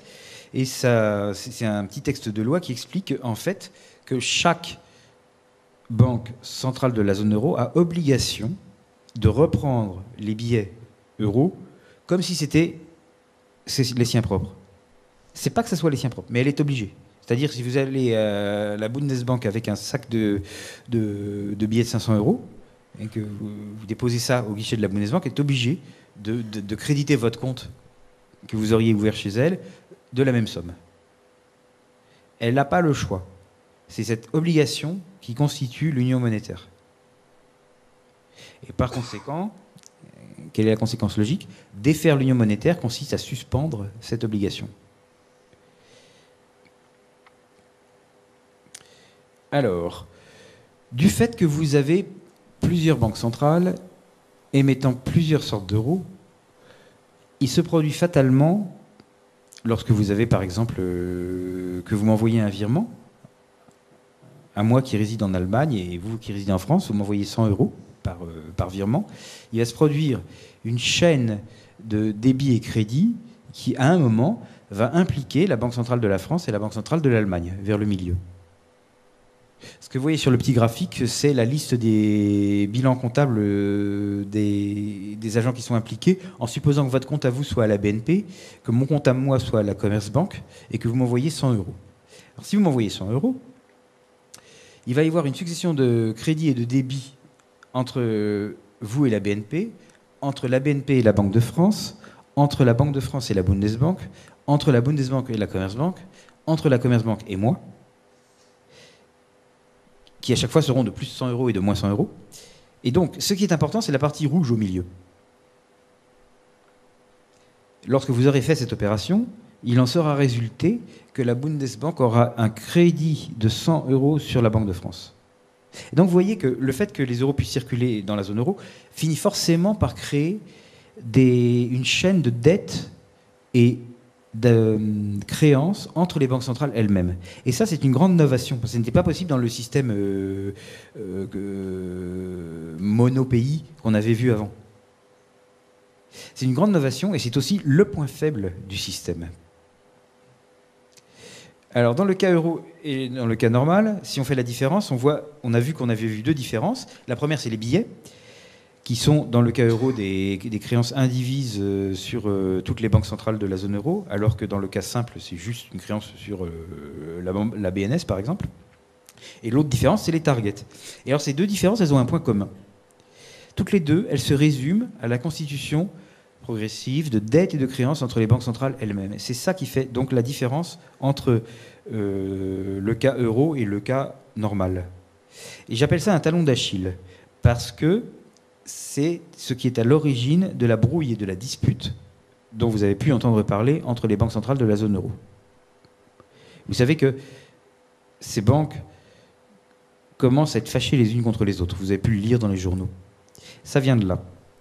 En effet, du fait de la crise, il s'est produit que l'une des banques centrales est devenue trop créancière des autres, qui sont devenues donc trop débitrices vis-à-vis d'elle.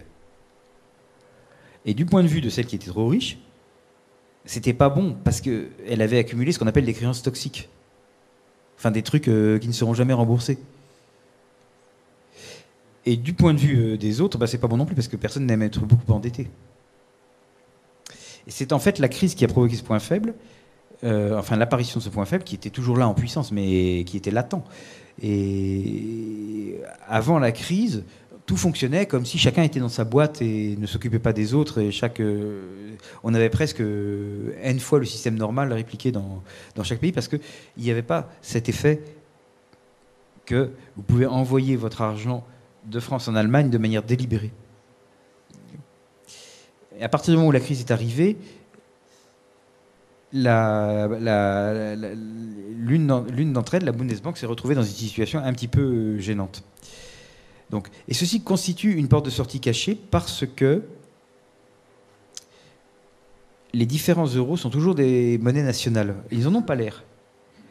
Vous n'avez pas l'impression que l'euro est une monnaie nationale. Mais en fait, vos euros sont définis comme des créances. Enfin, c'est des créances sur la BNP, parce que vous avez votre compte à la BNP. Et à leur tour, ces créances sur la BNP a des créances sur la Banque de France.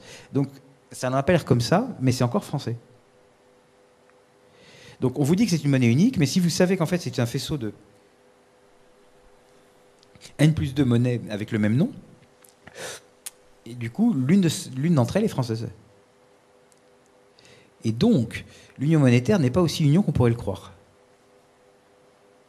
Et cette petite différence constitue une porte de sortie cachée dont vous avez naturellement jamais entendu parler. Mais par contre, je peux vous dire qu'à la BCE, on la connaît. Parce qu'à la BCE, on a dû réfléchir sur les cas d'exit.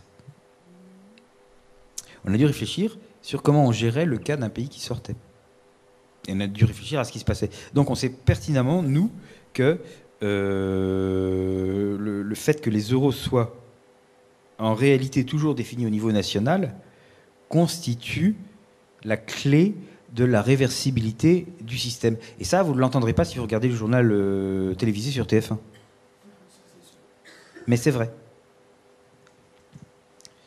Par contre, vous l'entendrez si vous traînez dans les corridors de la BCE. Ce qui ne vous arrivera pas, c'est pourquoi vous devez vous en remettre à moi. Alors cette faiblesse cachée et cette vulnérabilité cachée sont apparues parce qu'il y a eu une crise. Alors quand est-ce que la crise a commencé ? Alors, c'est vraiment pas de chance, mais l'origine de la crise, au commencement, était quelque chose de mondial et pas du tout d'européen. En fait, l'Europe n'y est pour rien. Vous avez eu un accident dont vous vous souvenez peut-être. Le 9 août 2007, il y a eu le gel de 3 fonds monétaires.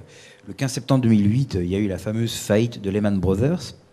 Le 30 septembre 2008, là par contre, vous en avez peut-être moins entendu parler, il y a eu un truc très important qui s'appelle l'arrêt de marché monétaire interbancaire. Avant, il y avait un marché monétaire interbancaire qui était un marché dans lequel les banques se prêtaient et s'empruntaient de l'argent. Après, il n'y en a plus. Et ceci a constitué un dysfonctionnement très important qui a requis des mesures d'urgence qui ont été prises immédiatement par les principales banques centrales et qui ont pris la forme d'injections de liquidités très importantes. Je précise que c'était la seule chose à faire. Pourquoi ? Le marché monétaire interbancaire, c'était donc le marché sur lequel les banques se prêtaient et s'empruntaient. Donc, en fin de journée, chaque banque était un petit peu en positif ou un petit peu en négatif, naturellement. Et celle qui était un petit peu en positif prêtait sur le marché monétaire interbancaire à celle qui était un petit peu en négatif. Et puis voilà. Ça marchait comme ça. Supprimez maintenant le marché monétaire interbancaire, vous le lotez, vous dites qu'il n'y en a plus. Qu'est-ce qui va arriver à la banque qui finit un petit peu en négatif ? Elle va faillir. C'est-à-dire que le premier jour, vous auriez eu la faillite de la moitié des banques, le deuxième jour, la faillite de la moitié des banques restantes. Enfin, ça aurait été la fin du monde financier en quelques jours. La seule façon d'empêcher ça a été de remplir les comptes des banques commerciales avec un matelas suffisamment épais pour que ça puisse absorber leur choc de liquidité journalier. C'est-à-dire qu'il n'y ait pas de risque qu'il y en ait une qui finisse en négatif du simple fait que, par le jeu normal des paiements que les banques se font les unes aux autres pour toutes sortes de choses, pour les chèques, parce qu'ils se sont achetés des trucs, peu importe. Donc il fallait empêcher ça. Et la seule façon de le faire, c'était en quelque sorte de mettre un matelas de mousse pour amortir les chocs. Et ça a été ça, les injections de liquidités qui ont tout de suite été mises en urgence par les principales banques centrales. C'était juste pour éviter une catastrophe immédiate de faillite de tout le monde. Mais alors, songez que ces injections de liquidités, si elles servaient à ça, leur rôle... il faut penser à ça comme un matelas de mousse au fond d'un récipient qui transporte un truc fragile. Leur rôle n'est pas de bouger. Donc ces liquidités n'étaient pas là pour circuler dans l'économie. Elles étaient là pour absorber les chocs journaliers dus au fait que vous finissez jamais votre journée exactement à zéro. Et donc les banques n'avaient pas intérêt à les faire circuler. Au contraire, elles devaient les thésauriser, les garder pour elles. Donc c'est des injections de liquidités qui n'ont pas circulé dans l'économie et qui n'ont pas créé d'inflation. Ça intrigue beaucoup les gens. Mais puisque les banques centrales ont injecté de l'économie, est-ce qu'il y aurait pas dû, ont injecté de l'argent dans l'économie, est-ce que normalement il n'y aurait pas dû y avoir de l'inflation ? Normalement si, mais pas dans ce cas-là. Parce que le but de ce fric était juste de rester là, de stagner au fond des coffres pour éviter que les banques ne fassent faillite, dû au fait qu'elles ne pouvaient plus recourir à ce à quoi elles recouraient d'habitude, qui était ce marché monétaire interbancaire disparu le mardi 30 septembre 2008 et jamais ressuscité depuis. Enfin, c'était une crise mondiale, mais elle n'avait rien d'européen. Manque de chance, ça a impacté l'euro. On a vu que l'euro avait une faiblesse cachée. Et jusque-là, elle était restée bien cachée. Mais la crise a appuyé sur ce point faible. Et on a vu des choses. Les taux d'emprunt en euros des différents États de la zone euro, qui avant étaient les mêmes, se sont mis à diverger. Et d'autre part, les déséquilibres target, donc ces déséquilibres qui sont créés quand vous m'envoyez de l'argent en Allemagne, se sont mis aussi à diverger. Donc la Bundesbank est devenue très créancière et les autres sont devenues très débitrices. On va voir les deux choses. Alors d'abord, les taux d'emprunt de la zone euro. Ici, c'est le slide le plus technique. Donc si vous arrivez à le suivre, après, ça deviendra progressivement de moins en moins technique. Donc accrochez-vous bien. Les taux d'emprunt de la zone euro sont représentés sur ce graphique. J'espère qu'il se voit. Oui, il se voit. Et vous voyez sur l'axe horizontal la maturité. Donc là, j'ai pris une photographie de ce qui se passait en 2004, je ne sais pas quand, un certain jour. Et donc les maturités des emprunts auxquels vous pouvez penser vont de 2004 à 2024 parce que j'ai pris 20 ans. Donc sur votre axe ici, là, que je suis l'axe horizontal, vous voyez 20 années. Et là, vous voyez des taux qui vont, sur ce graphique, de 0 à 10%. Ce sont des taux auxquels vous allez prêter et emprunter aux différentes maturités. Donc vous voyez que ça forme une courbe parce que ce n'est pas les mêmes taux qui sont valables pour les mêmes maturités. Ce n'est pas pareil d'emprunter à 3 ans ou à 10 ans, ni de 10 ans à 15 ans. Donc vous voyez ici que les taux sont, ce qui est la configuration normale, plus important quand vous empruntez à des maturités plus longues. Ce n'est pas obligatoirement comme ça, mais c'est le plus souvent comme ça. Ceci étant, vous ne voyez pas une courbe, mais vous en voyez 5. Alors il y a une courbe en ligne épaisse qui est un truc technique, qui représente le taux neutre, qui est celui que vous pouvez penser comme n'avantageant ni le prêteur ni l'emprunteur. C'est-à-dire que si vous faites un prêt-emprunt à cette maturité, à ce taux neutre, personne n'est lésé. Le prêteur n'est pas avantagé, le prêteur n'est pas lésé, l'emprunteur n'est pas avantagé et l'emprunteur n'est pas lésé. Après, si vous prêtez à un taux qui est plus haut ou plus bas, quelqu'un est lésé. Donc ça, c'est la courbe épaisse. Et les 4 courbes fines, qui pour l'instant sont superposées avec la courbe épaisse, c'est les courbes auxquelles empruntent 4 pays, qui sont l'Allemagne, la France, l'Italie et l'Espagne. Donc ce que vous pouvez constater, c'est que sur ce jour de janvier 2004, ces 4 pays empruntaient au même taux, et que ce taux n'était ni à leur détriment, ni à leur avantage. Est-ce que c'est clair, ça ? Est-ce que vous comprenez que la superposition des 5 courbes fait ça? Bon, je vais présumer que votre silence signifie oui. Et nous allons lancer l'animation. Alors, en lançant l'animation, vous allez voir, je vous le dis à l'avance, pour que vous puissiez le guetter, qu'à un moment, les taux auxquels empruntent 3 des pays vont devenir plus hauts que la courbe neutre, qui est en gras, et les taux auxquels emprunte le 4e pays va devenir plus bas que la courbe grasse. Naturellement, le 4e pays qui va emprunter plus bas, vous voyez lequel ça va être. Donc là, j'essaie de lancer cette damnée vidéo. Voilà.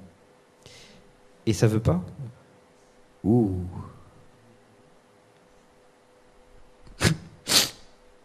Je pense que je suis trahi par la technique.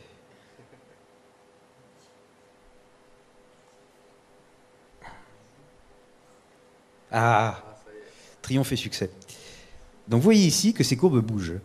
Et vous voyez aussi qu'elles restent en ligne, toutes les 5, les unes avec les autres. D'accord? Donc rappelez-vous, la courbe grasse, c'est la neutralité qui n'avantage personne. Et les 4 courbes fines, c'est les taux auxquels empruntent les 4 pays. Et elles restent remarquablement en ligne. Et là, nous sommes en 2005, 6, 7... Oui, l'écran était petit, donc moi aussi, j'arrive pas à voir. Mais je sais ce qui va se passer, car j'ai déjà vu le film. Et vous allez avoir, quand la crise va arriver, que les courbes vont commencer à diverger. Je pense que ça y est déjà. Puis elles vont diverger plus fortement. Là, vous allez commencer à voir qu'effectivement, elles sont 5. Là, nous sommes en 2009, donc la crise est bien lancée. Et l'écart va augmenter de plus en plus en ce qui concerne la malheureuse Italie et la malheureuse Espagne, dont les taux se séparent vers le haut et commencent à léviter au-dessus des taux des autres. Alors, si vous zoomiez sur le coin sud-ouest, vous verriez aussi que le taux allemand passe en dessous de la courbe grasse. C'est-à-dire qu'alors que les autres pays sont obligés de payer des taux plus importants, enfin, qui leur sont détrimensiels pour emprunter, l'Allemagne gagne quand elle emprunte. D'où est-ce que ça peut venir? Eh bien, c'est parce que quand vous prêtez à l'Allemagne, vous obtenez une espèce d'assurance contre le risque d'explosion de la zone euro. Et que vous êtes d'accord pour payer un peu pour avoir une assurance. En effet, si vous prêtez votre argent à l'Allemagne, disons sur 2 ans, et bien dans 2 ans, l'Allemagne va vous rendre cet argent, de toute façon, dans la monnaie qui sera la monnaie allemande à l'époque. Mais si par contre, vous vous contentez benoîtement de garder cet argent dans un coffre, fût-il localisé en Allemagne, il est tout à fait possible que d'ici là, l'euro ait cessé d'exister ou d'être valable en Allemagne et que votre argent n'ait pas été converti dans ce qui sera la monnaie allemande à l'époque. Donc c'est plus risqué de garder votre argent dans un coffre que de le prêter. En ce sens que si vous le prêtez à l'Allemagne spécifiquement, vous serez remboursé vraiment dans la monnaie allemande, donc en marque.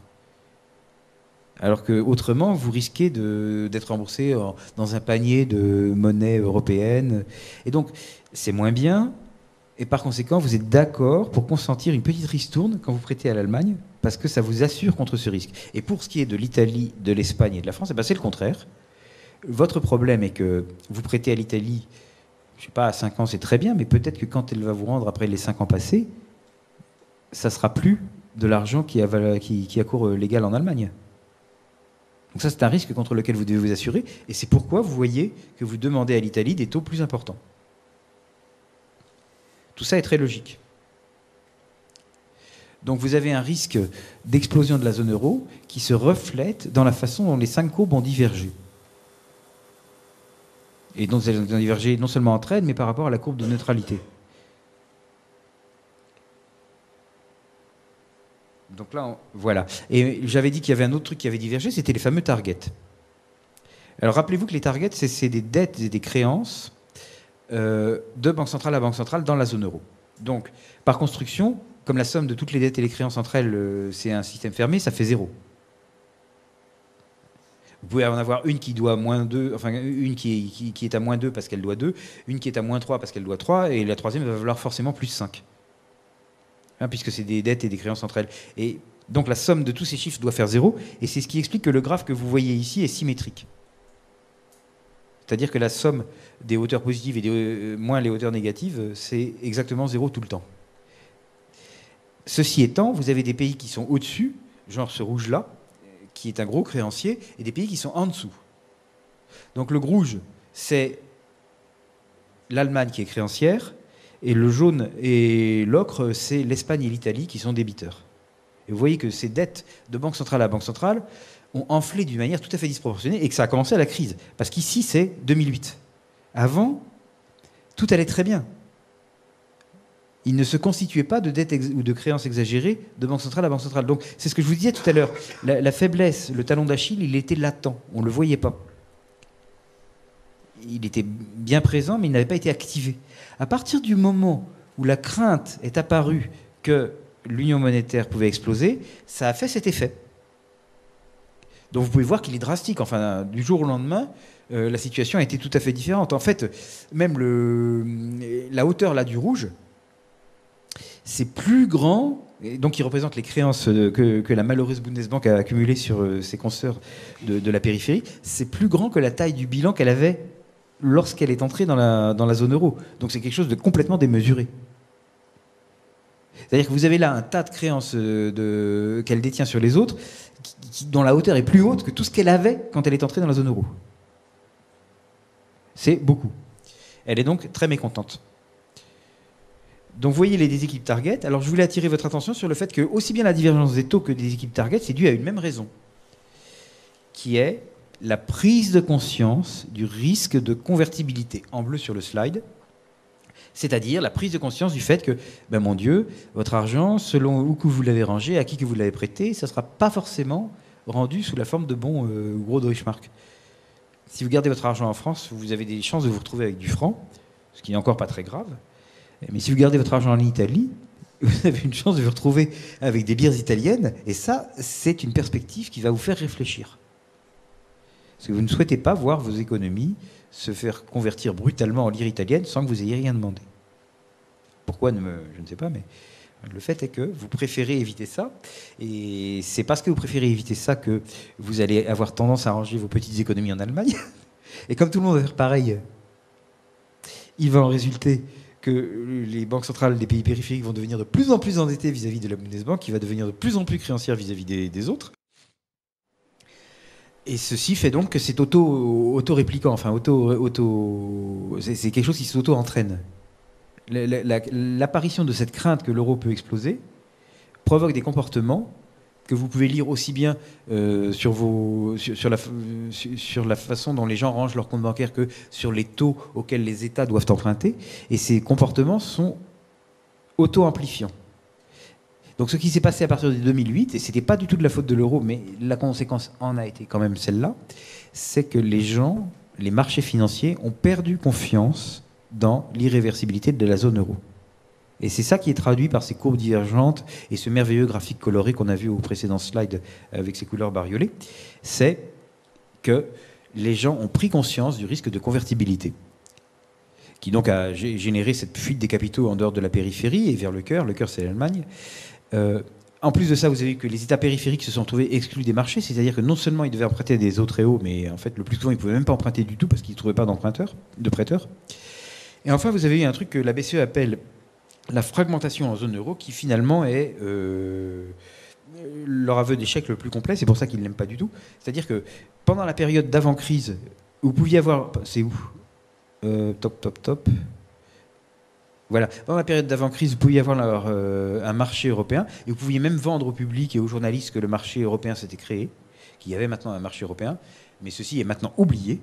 Les marchés se sont fragmentés, c'est-à-dire que les marchés financiers de la zone euro, il n'y en a plus un seul, mais il y en a 19. Et ça s'appelle la fragmentation. La fragmentation déplaît beaucoup à la BCE parce qu'en fait, c'est le constat d'échec direct, purement et simplement de tout ce qu'elle a tenté. Une autre conséquence moins monétaire et plus politique, à partir de maintenant, on devient de moins en moins technique. Donc, vous pouvez vous rassurer, la partie technique est finie. Vous avez la fin de la solidarité.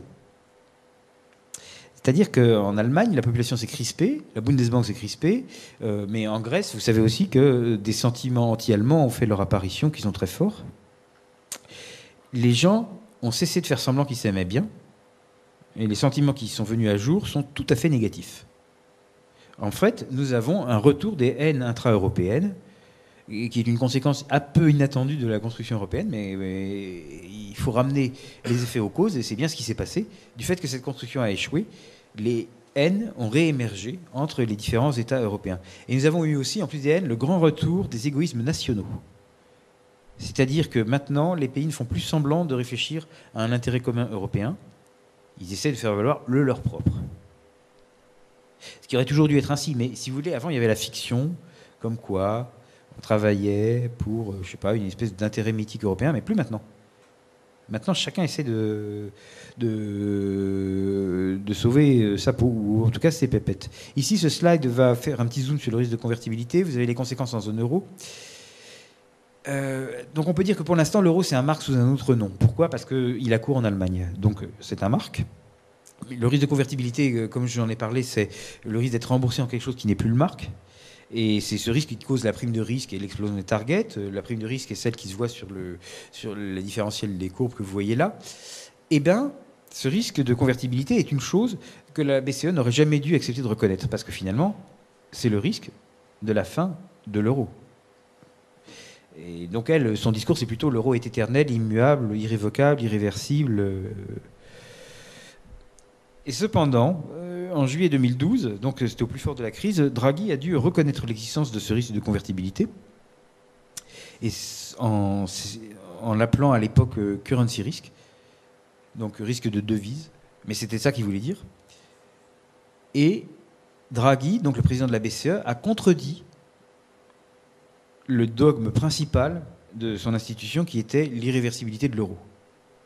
Donc nous sommes en juillet 2012, la crise bat son plein, et Draghi dit aux journalistes anglais, oui, ce qui explique le différentiel des taux, là, c'est principalement le risque de convertibilité. Alors ça, que moi je le dise, ça a déjà de l'impact, mais si c'est un président de la BCE qui le dit, j'aime autant vous dire que c'est un aveu d'échec pur et parfait. Parce qu'il est exactement en train de dire les taux sont comme ça parce qu'en fait, les gens ne croient plus que l'euro va continuer. Alors naturellement, il emploie un langage technique, ce qui permet aux journalistes de TF1 de ne pas vous en parler aux 20h et de vous laisser dans l'ignorance. Mais il y a quand même une presse spécialisée sur les affaires financières et économiques qui, elle, n'a pas laissé passer ce détail et a parfaitement décodé ce que ça voulait dire. Alors on va maintenant se concentrer un petit peu plus particulièrement sur les malheurs de la Bundesbank. Alors, je vous rappelle que l'euro, c'est pour l'instant un marque sous un autre nom. L'union monétaire a en fait l'effet de marquiser, de transformer en marque les monnaies d'autres États. Et quel est-ce que c'est, ça, du point de vue de la Bundesbank? Eh bien, elle le perçoit comme on galvaude sa signature. Elle voit ça comme un... Voilà, ma signature valait très cher parce que j'ai fait beaucoup d'efforts pendant des décennies, que j'ai été très vertueuse. Et puis maintenant, le moindre Italien venu peut imiter ma signature, en quelque sorte. Enfin, il parle ici de la Banque d'Italie, où le moindre Espagnol venu peut faire ça. Donc je suis en quelque sorte victime d'un pillage. C'est ce que dit la Bundesbank. C'est ainsi, enfin, elle ne le dit pas tel quel parce que c'est un petit peu brutal comme expression, mais c'est ce qu'elle pense. Donc elle perçoit l'union monétaire comme un pillage dont elle est victime, elle. Ce qui, évidemment, ne la met pas dans des dispositions d'esprit très favorables à la continuation du projet. Vous imaginez bien. Alors, ça se traduit par une opposition larvée dans la BCE, donc une rhétorique hostile, des votes négatifs au Conseil. Si vous êtes dans les corridors, vous savez aussi qu'au sein des comités qui réunissent toutes les banques centrales nationales, la mauvaise humeur des Allemands est constante, permanente, jamais démentie. Enfin, ils ont une attitude négative parfaite, quoi. Mais ça a été plus loin parce que ça a amené la Bundesbank à s'opposer à la BCE au cours d'un procès devant un tribunal où ils ont plaidé l'un contre l'autre. Donc, ils sont censés faire partie du même eurosystème et ils se retrouvent dans un tribunal à plaider l'un contre l'autre.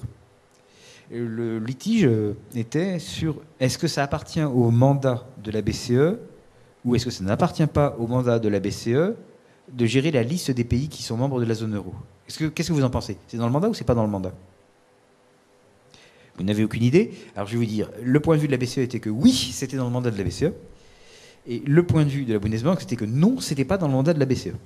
Et chacun a essayé de convaincre le juge du bien fondé de ses dires en présentant un dossier très fourni. J'ai moi-même participé à la rédaction du dossier BCE sur la question, ce qui m'a permis de bien souligner les points, comment dirais-je, d'affrontement entre les deux institutions. Et donc, à partir du moment où deux institutions en vont à plaider l'une contre l'autre devant un tribunal, on ne peut plus parler d'union. L'état d'esprit, vous le voyez, n'est pas réconciliable. Alors, le démontage, c'est qu'une affaire de temps. La question, c'est comment. Alors, vous avez 4 possibilités pour le démontage. Vous avez la possibilité du démontage ordonné, vous avez la possibilité de l'implosion, et vous avez la possibilité de la sortie d'un pays riche, et celle de la sortie d'un pays pauvre. Alors, la plus probable, c'est la numéro 3 et la numéro 4. La numéro 1 n'est pas du tout probable. Le démontage ordonné, je crois qu'on peut faire une croix dessus. Et l'implosion reste du domaine du possible.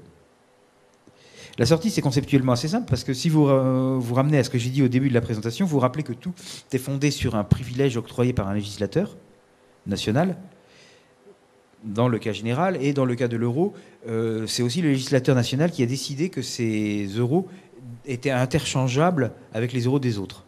Donc, si le législateur national un jour dit eh bien, finalement les euros de la Banque de France ne sont plus interchangeables avec ceux des autres, je fais cesser l'obligation qu'a la Banque de France de reprendre les euros des autres contre les siens propres, en fait, la sortie est actée. Il n'y a même pas besoin de changer de nom. Alors, évidemment, on changerait de nom. À ce moment-là, on dirait notre nouvelle monnaie, c'est le franc. Mais c'est même pas ça qui fait la substance. Ce qui fait la substance de la sortie est beaucoup plus simple que ça. C'est le législateur qui dit telle obligation qui était faite à la Banque de France, et que c'est moi qui lui avais imposé, je la retire. C'est très rapide. C'est minuscule. Et ceci met fin de façon effective, réelle et substantielle à l'Union monétaire européenne. C'est donc complètement entre les mains du législateur national. Et c'est pour ça que je vous parlais d'une sortie cachée. Une porte de sortie cachée. Alors pour des raisons pédagogiques, évidemment, si on en vient là, on va renommer la monnaie. On ne va pas se contenter de dire nos euros ne sont plus fongibles avec ceux des autres. On va dire nos euros s'appellent des francs. C'est plus facile à vendre au public. Mais c'est pas ça qui fait le changement. C'est pas le changement de nom. Ce qui fait le changement de nom est le changement sur l'obligation qu'avait la Banque de France avant et qu'elle n'a plus après de reprendre les euros des autres à valeur faciale. Alors il y a un problème en ce qui concerne les billets, qui, rappelez-vous, c'est l'espèce numéro N+2. Vous aviez N+2 espèces. Si je remonte dans les slides, vous verrez que j'ai présenté que l'euro était un faisceau de N+2 monnaies. Et la sorte N+2, c'est les billets. Alors pour les billets, c'est pas insoluble, mais il faut faire gaffe à la façon dont on le gère. C'est-à-dire que vous ne devez... Enfin, vous devez... Le truc qu'il faut éviter de faire, c'est par exemple de tamponner des billets que la France aurait mis en circulation, alors qu'ils sont encore en circulation. Erreur de débutant qui pourrait coûter à la Banque de France une dette d'environ 100 milliards, donc il faut faire gaffe. Mais c'est le seul petit problème, quoi. Pour le cas des billets, ce qu'il faut faire, c'est que vous devez cesser de leur reconnaître le cours légal en France. Mais les gens peuvent les garder, vous n'êtes pas obligé de les confisquer. Hein. Après, à ce moment-là, les détenteurs français de billets euros peuvent les avoir comme ils tiendraient des dollars ou des livres sterling dans leur poche. C'est pas que vous les confisquez. Mais simplement, ils cessent d'avoir le cours légal et forcé en France. Et ce qui a le cours légal et forcé en France, c'est d'autres billets libellés en francs que les gens vont devoir se procurer pour faire leurs courses. Donc la façon de le gérer ne procède pas à un tamponnage sauvage des billets, ni à une confiscation des billets euros que les Français détiendraient, qu'ils peuvent garder, mais simplement à la cessation du privilège légal dont bénéficiaient ces billets dans l'Hexagone. Juste ça. C'est-à-dire que les commerçants ne seront plus obligés de vous vendre vos courses contre des billets euros. Alors, il y a une prime de sortie. Si vous vous rappelez que aussi bien les targets que les billets ont créé des créances et des dettes entre banques centrales, eh bien, quand vous sortez, du coup, il va falloir régler ces dettes ou ces créances. Ça, c'est ce qui s'appelle la prime de sortie. Alors, selon les cas, la prime de sortie n'est pas les mêmes. Ce qui est important, c'est qu'on peut la calculer. Oups. Où est ma prime de sortie ? Ah, voilà. Ici, dans ce petit tableau, je vous calcule la prime de sortie sur des données qui sont fin 2013. Alors, ce que vous avez dans la colonne où je vais passer la souris maintenant, c'est les fameuses targets, donc celles du graphe coloré qu'on a passé tout à l'heure. C'est elles. Donc elles sont en général d'un signe, et dans le cas de l'Allemagne, elles sont de l'autre signe, très fortes, 560. Ici, à PB, ce que vous avez, c'est les billets, tels qu'ils ont été émis par les banques centrales. C'est-à-dire, ils les donnent à leur guichet, ils sont émis, ils les reprennent à leur guichet, ils sont désémis, et donc c'est le net. Et la différence entre les deux, c'est en fait la prime de sortie, c'est-à-dire ce que la banque centrale qui sortirait devrait à ses consoeurs, ou devrait ou serait créancière. Alors vous pouvez voir sur ce tableau que, par exemple, où est ma souris, voilà, que par exemple, en fait, la Bundesbank, elle sortirait avec un crédit. C'est-à-dire qu'elle devrait à ses consoeurs quelque chose comme 450 sur les chiffres de cette date au titre des billets qu'elle a mis en circulation.